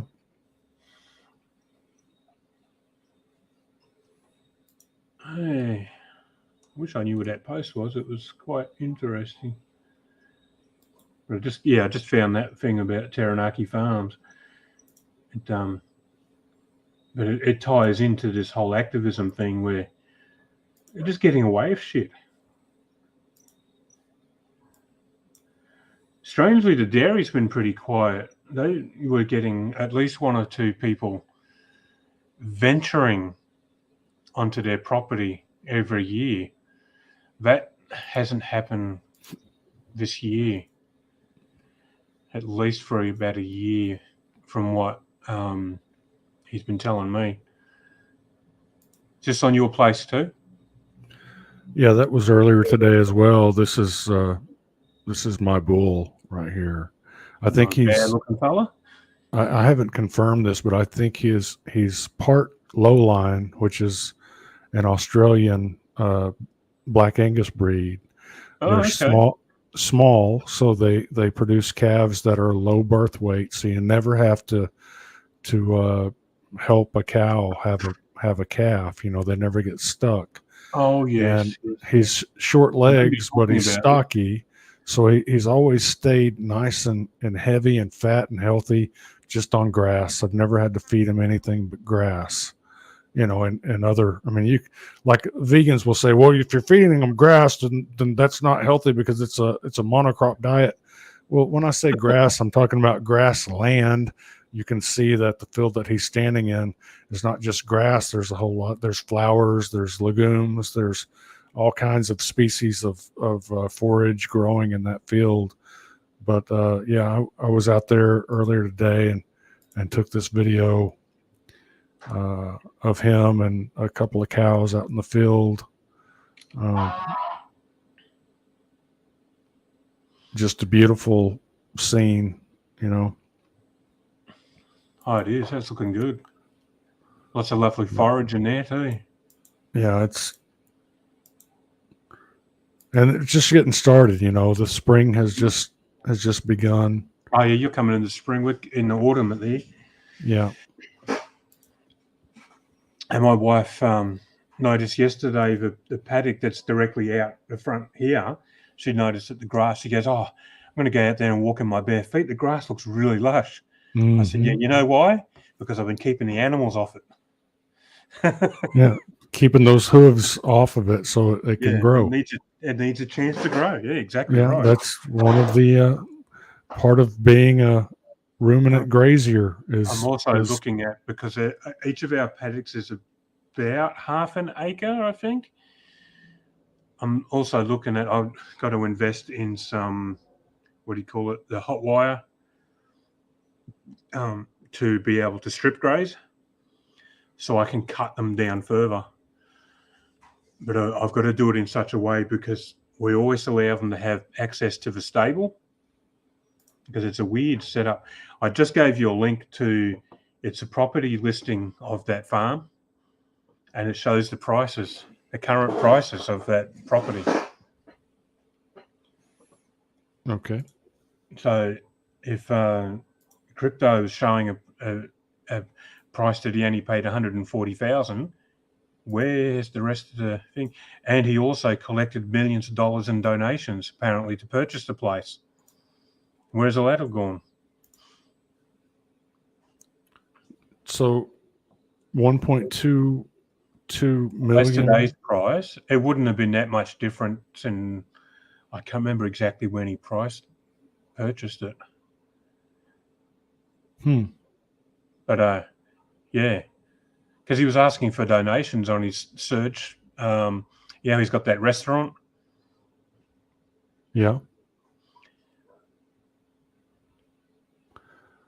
So that's the name of the place, Lee Farm. Lee Lane. Lee Farm on Lee Lane, Selston, Nottingham. So this is in Nottinghamshire. Mm-hmm. So if he doesn't have animals there, and they've got animals on their so he bought it November 2020. Last sold November 2020. Probably when he purchased it then. Unless they've sold it again. I don't know. Huh. Yeah. So here's... Yeah, there's that spot that you showed us. Huh. It's changed a little bit. Oh no, that's that bottom. That's the fields off to the left there.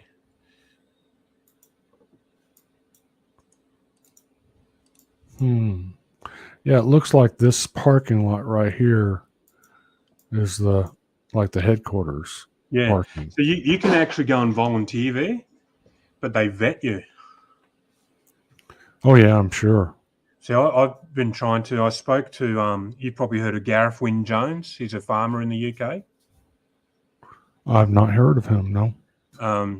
He's done a couple of TV shows and stuff like that, and he's pretty vocal about farming in a good way, obviously, and argues with that George Monbiot a fair bit. That guy that works for the Guardian is always against farming and all this sort of nonsense.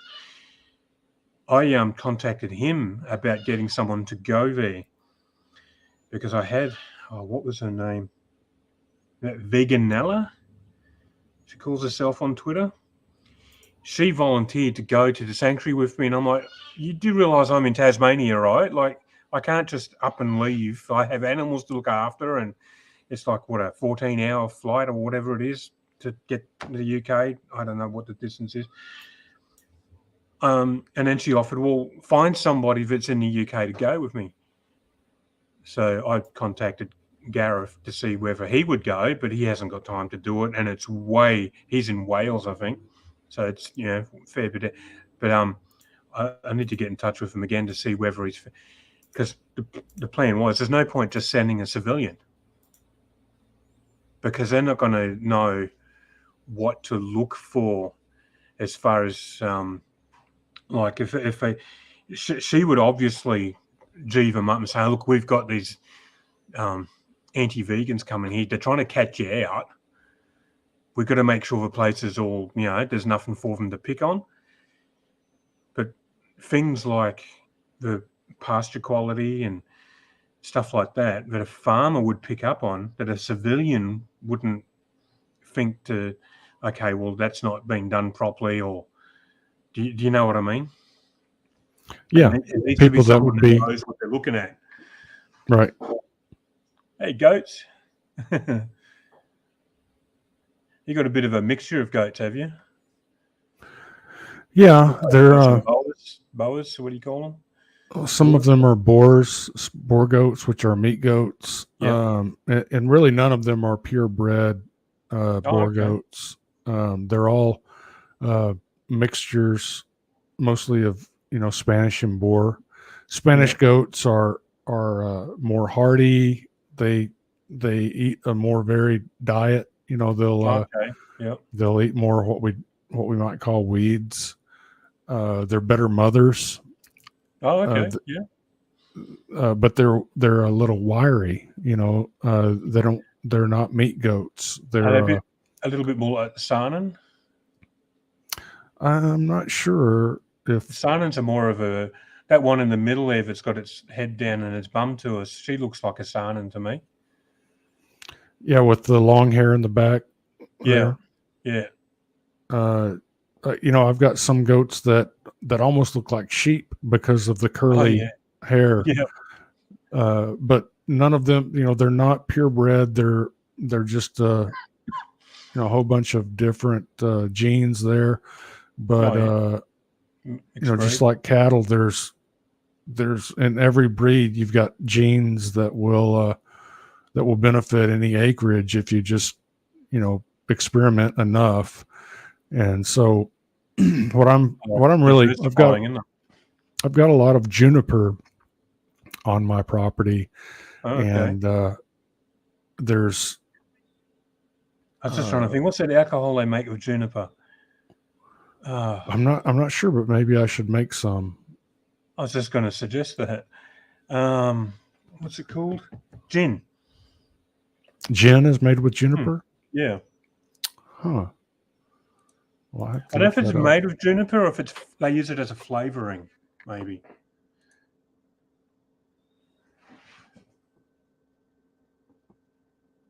Juniper. I think we've lost a few people. Juniper is to gin what grapes are to wine. Juniper berries. Okay.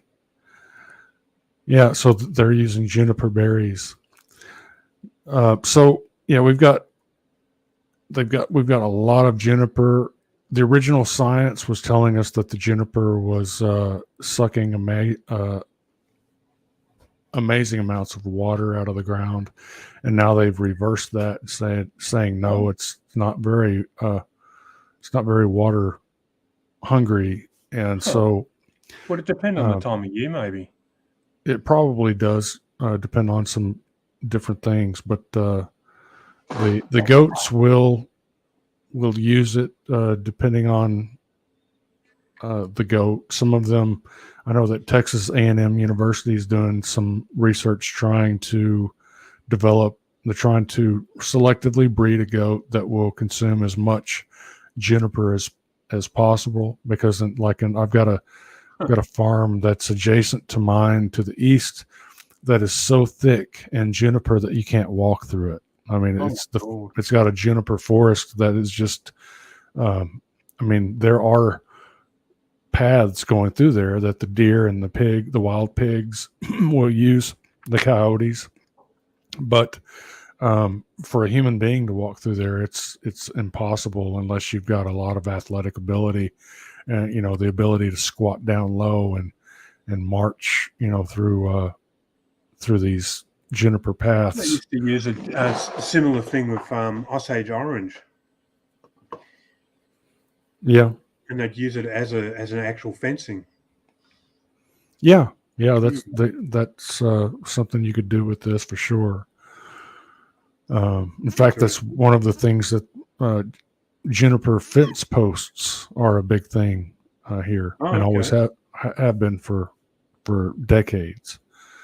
And decades and decades. But it's the juniper actually is great cover for. I think it's also a great forage for the deer population. But they certainly use it for cover. And this property that I'm on was cleared back in the early 70s. All the juniper was cleared off of it. The only thing left behind was oak trees.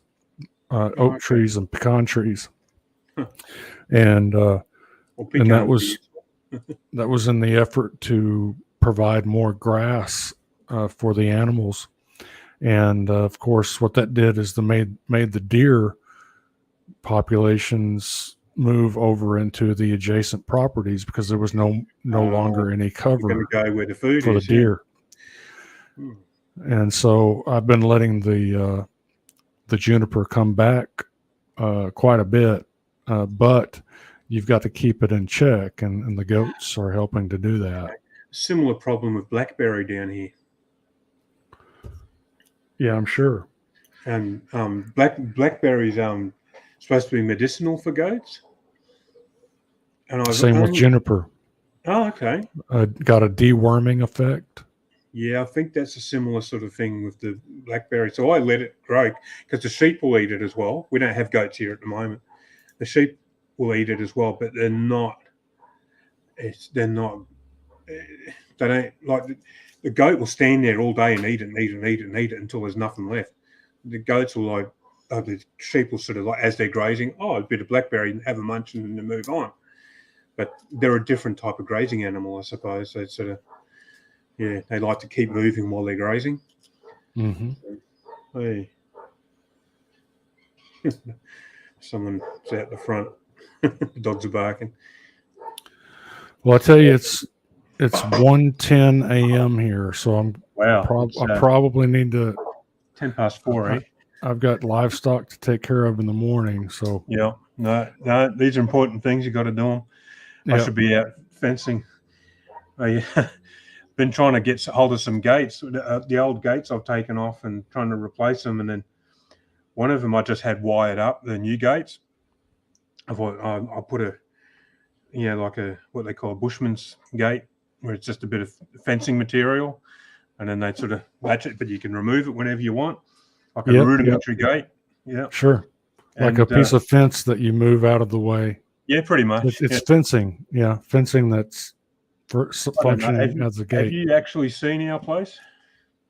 I've seen pieces of it. Yeah, I mean, I've seen your videos with the. I was going to show you the map of it on Google Maps. It looks different now. You can see the junkyard beside us too.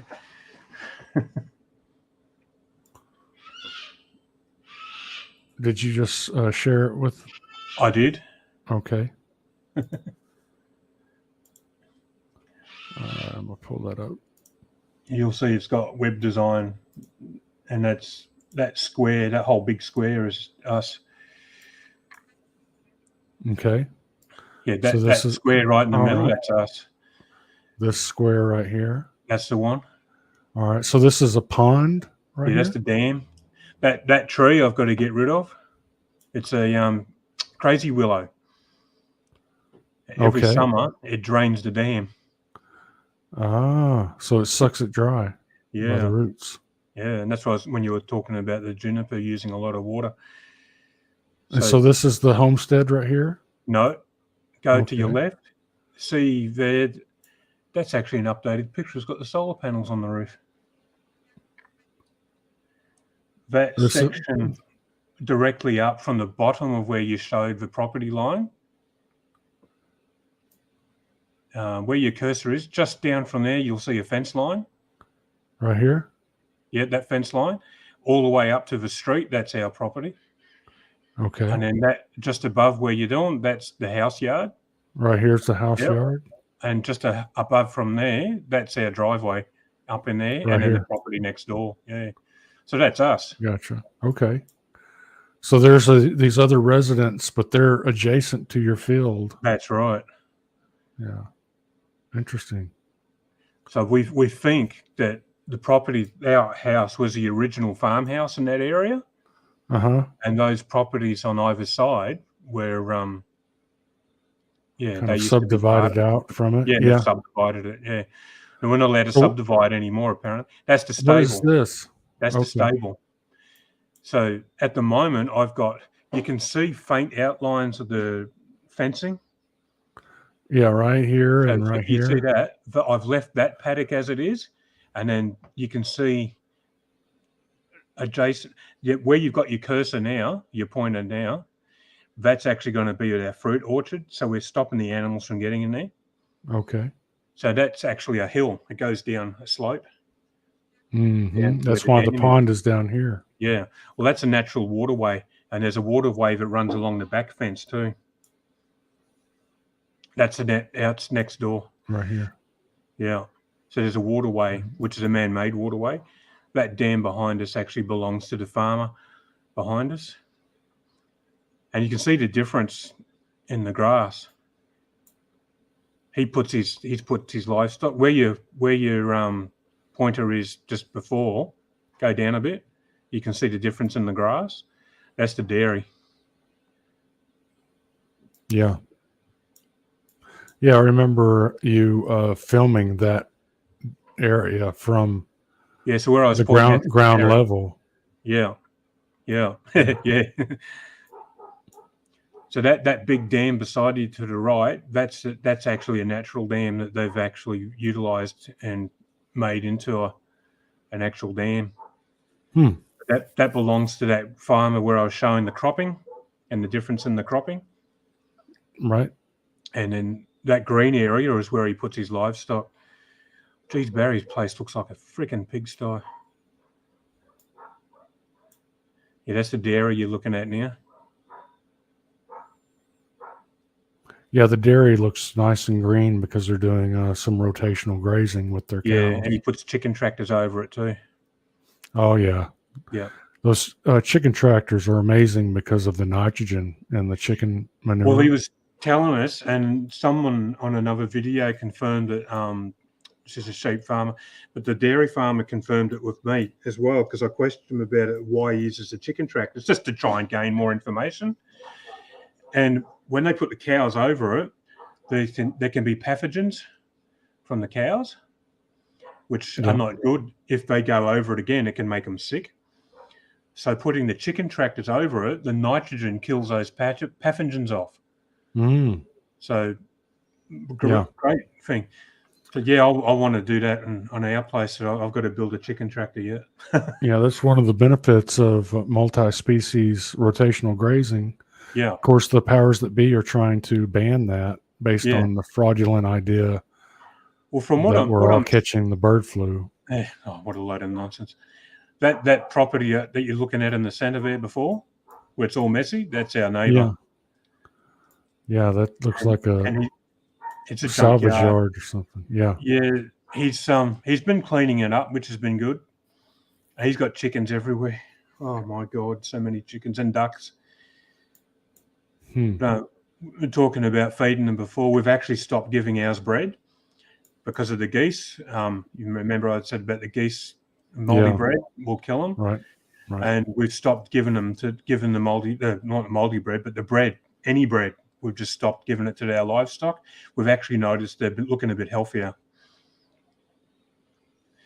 Well, that's good. One of the things I go out every morning is I go out and have a coffee, and I go out and I just sit out with the livestock. It's a good chance to sort of look over them, and because we don't keep more than 20 sheep because of space and stuff like that. So yeah, we've only got a little place now. Come from a big place, gone to a little place. Well, it's a smaller place is easier to manage as long if you keep the animals space appropriate. It's certainly easier to improve. So we've basically divided the paddocks were already divided into 4, but where the stable is and to its right, and you got that fence line, that was all just the one above that. It was all just one big paddock and divided in half. But I've actually put a corridor down either side from the edge of the building of the stable. So now I can and gated it in such a way that they can always have access to the stable if they need to get out of the weather. And so I can rotate them around. So when I rotate them, instead of having to herd them up, at night time, they always come up to the stable. Even the calf, the cow, she comes up to the stable and they all hang out together. So I take that opportunity when I want them to move them to another paddock. I go down and close that gate where they were and open the gate where I want them to go. It's so much easier than having to forcibly move them all the time. And I guess it's one of those, it's a gentler way of farming. Yeah. And it's less stress on me. It's easier. The kids can go out and do it. They don't have to try and force the animals through a gate or anything like that. So much easier. Right. So much easier. But I guess maybe it's part of getting older too. You look for ways of doing things that are easier. Right. More efficient. Less more efficient. Labor. Less labor intensive. That's exactly. Yeah, it just used to all be farming area. A lot of the properties have been sold off, and changed around a bit. But that one behind with the big dam that I was showing in the video where they're cropping, they've got properties, small properties, pockets of properties all around our area in Gawler and Ulverston, and they've been there for generations. They think they own the place. Fortunately, they don't miss anything. And old Wayne up on the hill of his place, because he's part of the SES service, which is the rescue type. When there's a disaster, they go out and help people and all that sort of stuff. And he's got access to the camera that they've got up on top of his hill, and he can see. I think it can see about 10 miles. Wow! In any direction, like it's a pretty good camera. And when I first met him, when we first came here, and he came down, he was showing me on his mobile phone. And he could turn it around, and he turned it around to where we were, and he zoomed right into our lounge room. He could see what we were watching on TV. It's like, oh, geez, I better make sure I've got clothes on when I'm getting around in the house now. Wow. But he's got that as part of the emergency services thing, so they can keep an eye on it. But he also uses it for their irrigation, because it's got night vision. They can actually see if the irrigators stop working, and they can zoom in on the irrigators so they can see, the pipes burst, or just something else. They can see what's wrong with it, and they can take what equipment up to be able to make the repairs. But I think theirs also touches back to base as well. Like if there's a breakdown or an issue, it lets them know. So yeah. But it's a good little spot where we are too, because no one can get into our paddocks without us knowing. Even with Wayne's place, you go up his driveway, he knows you're going up the driveway before he even sees you. He's got a sensor down near the front gate, so no one can get into his place without knowing either. Well, that's a benefit for sure. Oh yeah. And to get into our paddocks, you have to go through our house yard to get in there. So come on, Joey, come and have a visit, mate. You won't be getting into our paddocks. Well, that's one of the benefits of having roosters around, is the roosters will let you know if anyone comes on property. And geese. Yeah, we've had a few people turn up that know animals, and they're like, "Oh, I've seen the geese down the driveway. I'll come around the other way." Well, a couple of them have actually rung us. So, "Oh, look, I'm just out the front of your place. I don't want to come in because the geese are there." Yeah, those geese are pretty vicious, aren't they? Oh yeah. Well, they don't have teeth. They have stoma, I think they're called. They're known as teeth. They're actually different. My daughter's been doing the goose facts on Twitter, and that was one of the facts that came up about their teeth, and they're like a sword inside their mouth. They just cut you to ribbons. Well, yeah, my daughter would be interested in that too. We were just talking today about, she was asking me if there are any birds that have teeth, and I was saying, well, other than birds that are being that have that egg tooth, the tooth that they use to chip out of the egg. Yeah. I didn't know of any bird that had anything that would be considered a tooth, but because we'll definitely look into that. Yeah, the pasture. We hardly ever feed ours grain. We don't get it. If we get any vegetables, it's usually what my wife gets from her job. She works for Shane Rodman, and they deliver veggies and stuff around the top end of Tassie. So today she'd be home from work now. She washes the truck today. Tomorrow they pack and then load the truck, and then 3 o'clock Wednesday morning, I think I've mentioned it to you before, she starts early in the morning. They go and get in the truck and deliver veggies. So yeah, so usually when she's packing, Shane will say, "Don't tell Dad," because he gives nothing away. That old man. He's in his 90s and he's still working. An amazing fella. But Shane, you go pack yourself a bag of carrots. Take them home. So sometimes we get a feed of carrots. The only thing is, I don't know what they've been sprayed with when they've been grown, but yeah, I usually boil them out anyway, and yeah. But the animals usually get them. We just break them up, and the geese will get that, but they mostly eat grass.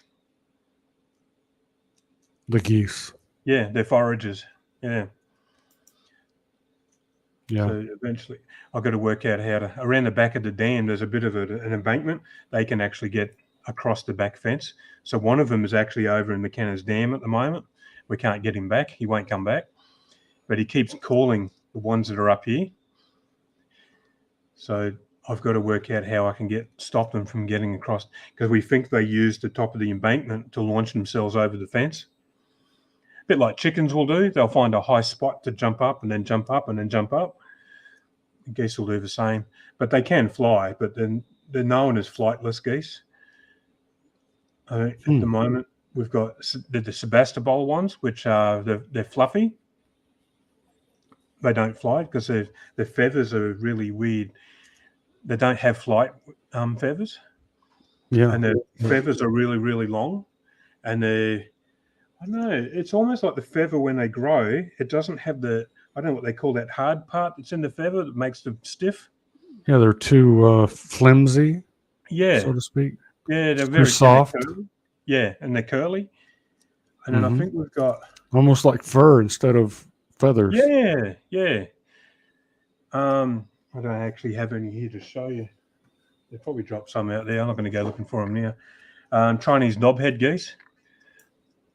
They've got a knob on their head, and they're a brown color. And I think they fly, but they're like chickens. They're short flight. It's more to get away from predators. And pilgrim geese, which is the common sort of geese that most people sort of associate geese as looking like. They're just white. Hey, they're interesting. But no, yeah, they've got teeth. That's interesting. I'm going to have to look that up for sure. Let's see if she comes up. On Twitter, she calls herself Carissa Goose Facts. She hasn't This done is any. your daughter? Yeah. She's. I kept saying that she was 14, but she keeps reminding me I'm 13 and a half. Oh. Here we go. Oh, she didn't post a picture on that one. Send you the link about the teeth. Yeah, it's quite interesting. Geese do not have teeth. They do, however, have tooth-like structures that line the inside of their bills and the edge of their tongues. These structures are known as tomia, Tomia, are ridged with sharp lamellae, almost like the blade of a saw. Yeah, so she's been doing them for a while. She's been a 14-year-old girl, too busy doing it. Like she's off with her friend. We've got Easter holidays here at the moment, and it's just coincided with the school holidays, so they've got a couple of weeks off. She's at her friends at the moment, so there'll be no goose facts for a couple of days. But it's good because she's learning a bit about it too. Oh, okay. Look at that. Yeah, and I've been doing I've been doing sheep facts. I'm up to number 27 or 28 at the moment, which has been pretty good. And there's someone, DDF Farmerette's, doing cow facts. And she's got enough for a couple of years, but she was talked into doing it for 365 days. And I think she's up to 268 or something at the moment, something stupid. That's a lot of facts. Yeah, it They're is. interesting looking, aren't they? Yeah, that's actually. Do they actually qualify as teeth? They look like I they don't could. know. But I know that they cut the grass with them. Because they're good grass cutters. I haven't had, because we've had them in the house yard, I haven't had to cut the grass for at least a month. So we just let them go. Scary looking, aren't they? They are. They got Look at- teeth on the bottom jaw, teeth on the tongue, teeth on the top. The ones on the tongue, bill. look like you wouldn't want to get hold of them. Gosh. There's no wonder they do damage when they hit you. Yeah, I wouldn't want to tussle with one of those things. Yeah, my wife's been trying to hand feed them because we've got a couple of it come up. They come right up looking for food, but she's trying. I'm like, oh, you want to hope they get the food and not your hand, because they're going to leave a nasty mark. Yeah, but that's a good one for your daughter. Yeah, absolutely. Yeah. Yeah, ducks are interesting too. I don't think they have teeth, but they will eat grass as well. And they'll forage in the grass. Because we've even stopped giving the ducks. There's what looks like a knobhead goose in the picture just above. Show geese. Do ducks have teeth? Specialized serrated mouth parts. Well, So they're not true teeth, but they're serrated mouth parts that are very similar to teeth. I guess it allows them to cut the grass. Serrated edges on the inside of their bills instead of teeth. Interesting, huh? Yeah, my daughter will be very interested in this. Yeah, she recently did a wonderful research paper on the duckbill platypus. Oh yeah, and we learned all about that animal. Very interesting creature. Yeah, the males have they're venomous on their back legs. Yes. They've got. Yeah, did you see the idiots recently in Australia? They went and took one from a sanctuary. No, I didn't see that. Oh, it's like, you guys are lucky you didn't get poisoned. Like, what are you doing? Leave the bloody things alone. We used to have them in our previous place. We had them in our dam. Really? Yeah. Wow. It's a really good indication that your water's clean. Yeah, I believe it. And yeah, really interesting. Even cassowaries will kill you too. What will? Cassowaries. I think they're an Australian native bird. You look them up. They've got a big knob on the top of their head, and they'll run at you. And one time we went to the zoo in Melbourne when we were travelling, and we were looking at them, and the keeper happened to be there, and he said, "Oh, if you got any questions, don't be afraid to ask."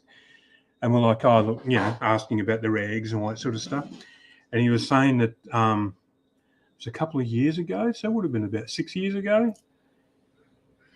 a fella jumped into the yard that they had the cassowary in. Yep, there's a cassowary. Oh, And yeah.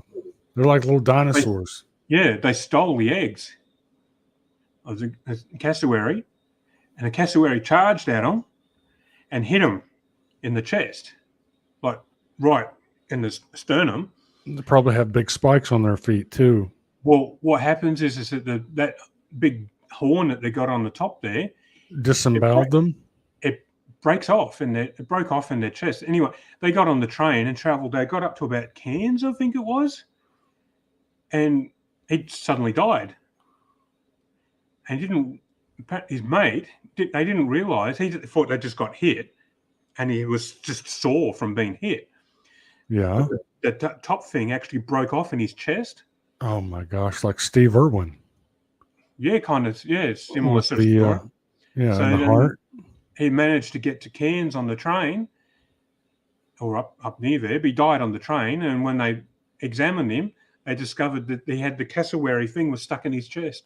Oh my gosh. Yeah, that's scary. Those things mean business, don't they? I mean, serves them right for trying to bloody do that, but goes to show, just leave animals alone, crying out loud. Wow. So I don't think that top one there, that big picture would do that, but the one that was off to the right, it looked like it would lodge in like a spear type of thing. It says the cassowary kicks are powerful enough to break bones and kill. Well, there you go. Wow. The heavy birds can weigh up to 157 pounds. Wow. I didn't know that. Wow. I didn't think they were that big a bird. I thought they were sort of more, probably a little bit bigger than the peacocks.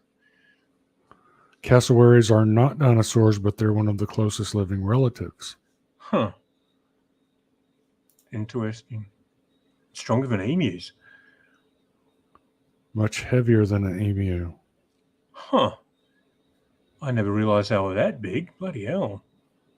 You seen an emu up close? Yes. Yeah, we've got some around here. They're a scary looking bird. They're big. They're very big. Yeah. They'd be taller than you. Yeah. Yeah. Yeah. We used to have some that would sometimes block our trying to drive out of the property. They'd be standing in the way. It's someone, I didn't know they were, are they native? No, they're not native over there, are they? No, people were raising them for, different products. Oh, yeah. The guy we got the turkeys from, and I do that Cradle Mountain Camping and Fishing website for, a friend of ours, we got our turkeys from him. He was raising emus, and he was carving their eggs.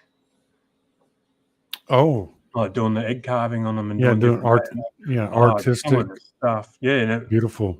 Oh, yeah. He hasn't done it for a long time, no, but I don't think he has emus anymore. It's just too much work. He's just doing the camping thing where people can, they're driving along and they can camp in a safe place and stuff like that. And he's doing the fly fishing type of thing. Yeah. And target fishing, I think he does as well. It's a bit of a weird thing. I'm not sure I know what that is. It's like you stand on the bank and, when you cast out for fishing, and they'll have a target in the water and you're supposed to aim for the target. Okay, like casting. I think it's sort of to hone your casting skills in, like where you're actually casting, so you can improve your aim, I suppose you could call it. Yeah, I actually went fishing with my daughter the other day, and she was having a hard time keeping her lure out of the trees. And I said, we should have you practice with a target. Just put a weight at the end of the line, and without risking all of this tanglement. So yeah, that's a project for this next week, is to set her up. Are you able to fish on your place? Yeah. I've actually got a river running down the northern border. I was actually gonna see if I could post one of the photographs we took of some of the fish we caught. Oh yeah. Let me see if I can pull that up. Get some good ones down there, or? Yeah, we've got largemouth bass, and we've got perch, like sunfish. Next we'll be seeing videos of you doing hillbilly hand fishing. Yeah, we used to go what they call gigging, which is like a trident. That's what it is. It's like a trident, like a spear, and we go down there and spear catfish. Oh yeah. I used to do that with my dad all the time. Huh. Yeah, I've got one here. I'll see if I can pull that up real quick. Yeah, I don't think we have fish in our dam. The ducks probably would have eaten them all by now anyway. Or the geese, maybe. I don't know. They were down there for a bit, but once they got over that back fence, it was like, nah, gonna have to work out what to do to keep them in. I don't have the electric going at the moment, so still working on that bit.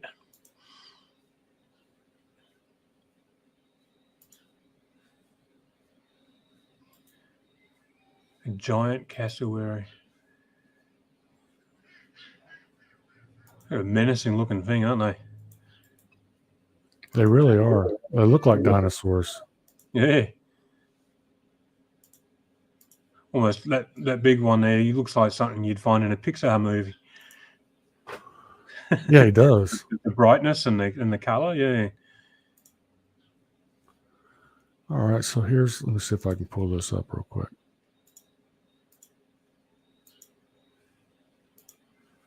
Yeah, this is one of the fish we caught the other day. Oh, nice. We ate that one. We ate some Yeah. other ones. Yeah, we went down to the river, fished for a couple hours, brought back a mess of fish, cleaned them, cooked them, ate them. So, It's the best thing for kids to learn. Like, she helped you with the whole process? Like the gutting, scaling? And, Yeah. Yeah, Yeah, it's the she best was thing for right them to there. learn. Best Yeah, thing for them to absolutely. learn. Yeah, I haven't been fishing for bloody years. But I used to go fishing out because we used to live up on the Gold Coast. Oh, maybe 15 years ago. And when I was training with me and a training partner, we'd go out in the boat out in the front of the Gold Coast and catch macatuna, which is quite a much bigger fish than what Yeah, those are huge. Yeah, yeah. But they'd feed us for a month, the two of us. We'd catch like 2 or 3. But and we used to do it, to get natural protein instead of just, powdered protein, all that sort of stuff. We used to eat a lot of like steak and that sort of stuff. Steak and pineapple he got me onto, actually.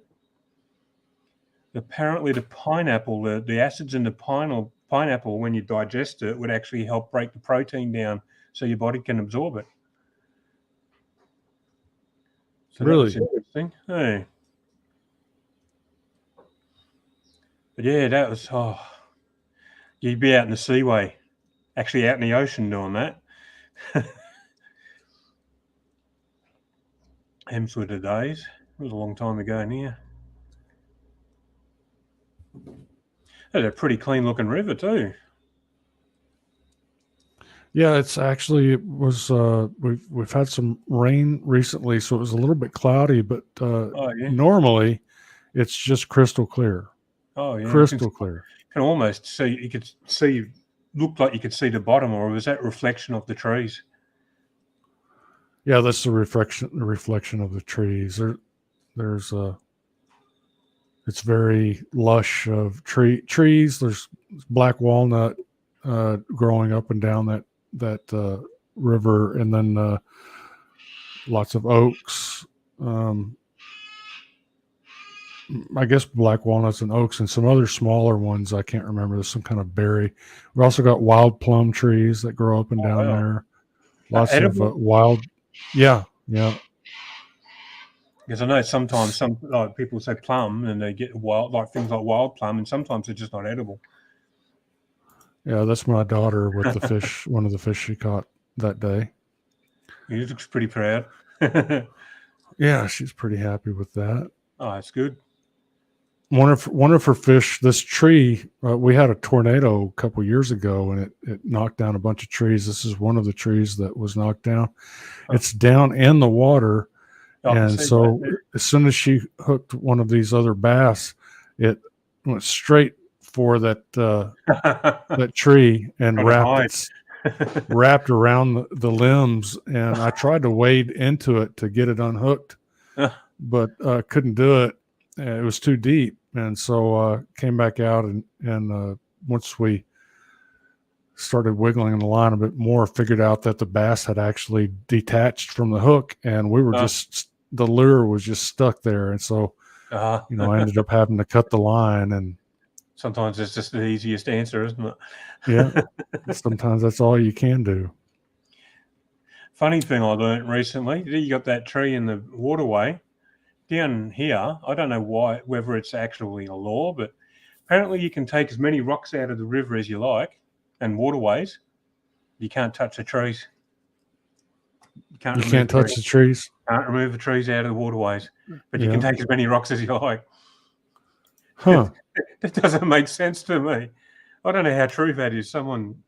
These are even dead trees? Yeah, even dead trees. I guess they probably look at it as creating habitat. Yeah. The way it's also fouling the water up too. Yeah, I think it's a mixed bag. Definitely a mixed bag, depending on some of these things they come out with. Hey. But the trees, the fish definitely do these downed trees. The fish definitely do gather around those areas, and they probably get lichens on the tree too that will grow in the water too. They probably feed them. Yeah, there's probably some food source there as well. Anyway, well, yeah, it's sneaking up on 2 a.m. I still haven't. I should be doing my tractor tie. I still haven't done it. Oh yeah. All right. Well, You better get out there. I can't find the air thing that goes on the hose. I borrowed the one from the guy next door, and then I put air in it. I put the thing in the thing. I think there's a tube in there. There's a hole in the tube. Oh yeah. Yeah, those plugs don't work that well with tubes. I don't doesn't think. go on the tube, so I've got to take the tube. It's never ending. I did manage to move the tractor though. Right. It is never ending for sure. Oh, it's just farming, isn't it? You know, it's like that's it, man. And that's what these activists. I wouldn't have it any other way, though. You know. Oh no, definitely not. There's always something to do. There's always something on the go, and that's part of the reason why I was showing the way I've set up in the paddocks is to try and free up some time. Work smarter, not harder. That's the saying, isn't it? That's it. That's what we're shooting for. That's the one. All righty. Well, thanks for coming on, Dennis. I appreciate you coming on. We kind of went off track there for a little bit, but some of it's relevant, some of it's not. Well, yeah. There's always something to learn. Yeah, absolutely. Hope some other people learn something, and I learned something from you tonight about the geese. I did a thing. Other things. Yep. Yep. You earned your keep, Dennis. You earned your keep tonight. That makes a change. You can go brag to the family now. I earned my keep. I earned my keep. You can. I might be welcome back. Well, I'm glad you showed up. It was good talking to you again. I haven't. You and I think both of us been pretty busy lately with the forums. It's just life, man. Did you ever get in touch with Lee Priestley? I messaged him on Lee Priestley. I messaged him on Instagram. I haven't spoken to him for a couple of weeks now, and yeah, he's still been doing some lives with other people. He usually does it with the IFBB guys. Yeah, because he had a bit of a falling out of them a while ago. Because he's one of these people. I mean, he gave up his paycheck, his earnings that he made on one of the competitions to give to the lower guys. It's the sort of person he is. Yeah, and he's just he's a really good guy.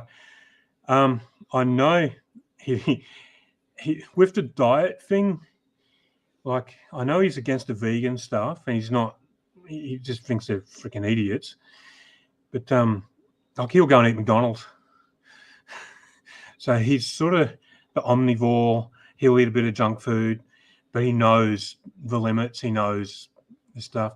I'm not sure how deep he is into the whole, like, getting the B12 and like, I know he knows the protein stuff and the best sources of the protein for what he does, obviously. And I know one of the videos he did on the Sam's Fitness channel that he often does stuff on, he did mention that he went off of red meat when he was prepping for a competition, because they do that where they'll just eat chicken and rice and that sort of stuff to cut up and lose fat and all that sort of stuff. And he wasn't feeling good. And he put red meat back into his diet, and he goes, the headaches went away. He felt a lot better. He wasn't feeling lethargic anymore. So I think that side of the argument he'd be interesting to talk to about. Yeah, I would like to discuss. He's also got the understanding that we need farmers. Farmers are producing our food. This whole vilification is just wrong. So he has that understanding as well. So I might get in touch with him again and see. I have to do it on the bloody on through the browser because my wife killed my phone. She dropped it in the pond? No, she it was on charge, and she noticed that the cover wasn't fitting on properly, so she was fiddling with it, and she took the cover off, and the battery just went. Oh, it blew up.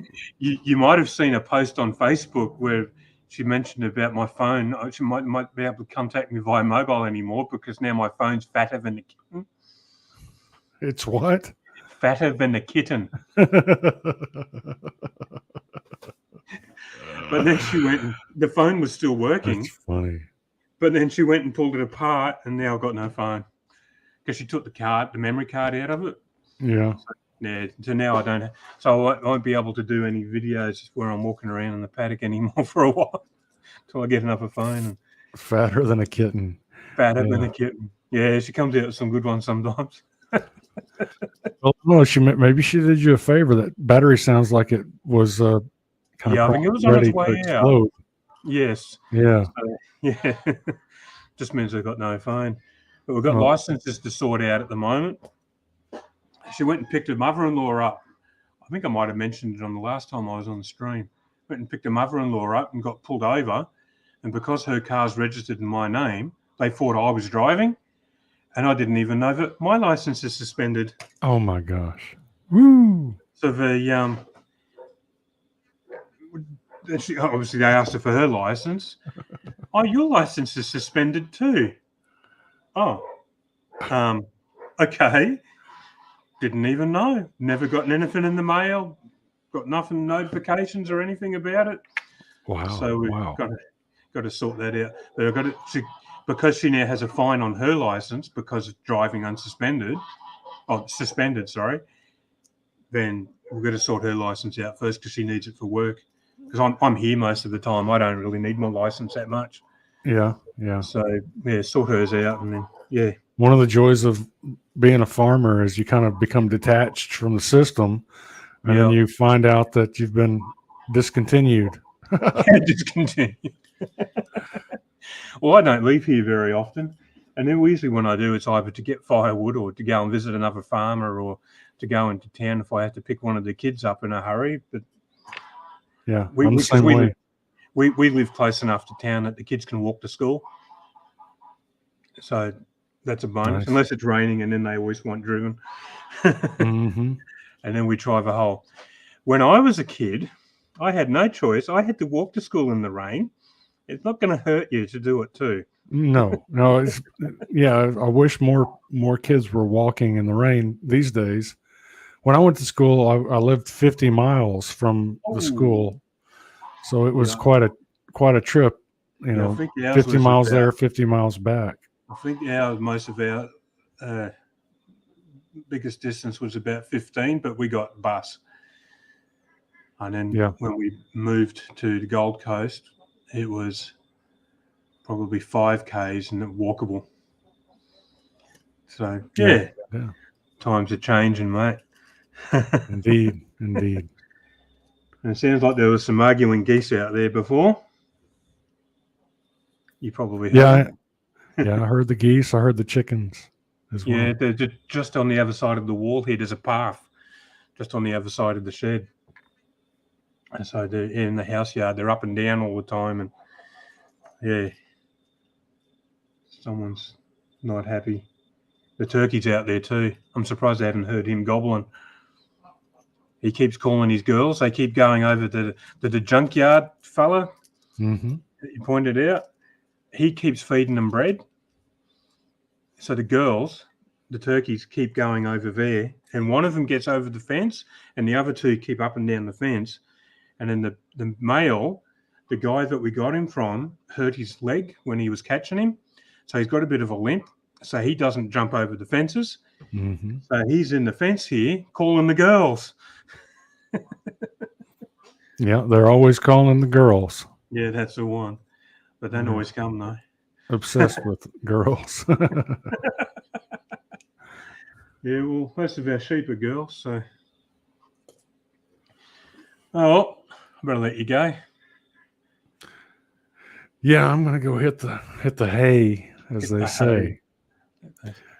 Well, thanks again for coming on, Dennis. You're No always worries. welcome. Always welcome. Too easy. And Keep in touch. We'll do. We'll catch up with you again. All right. Well, have a good All one. right. You too. We'll talk Take to you care. soon. See ya. All right. Bye.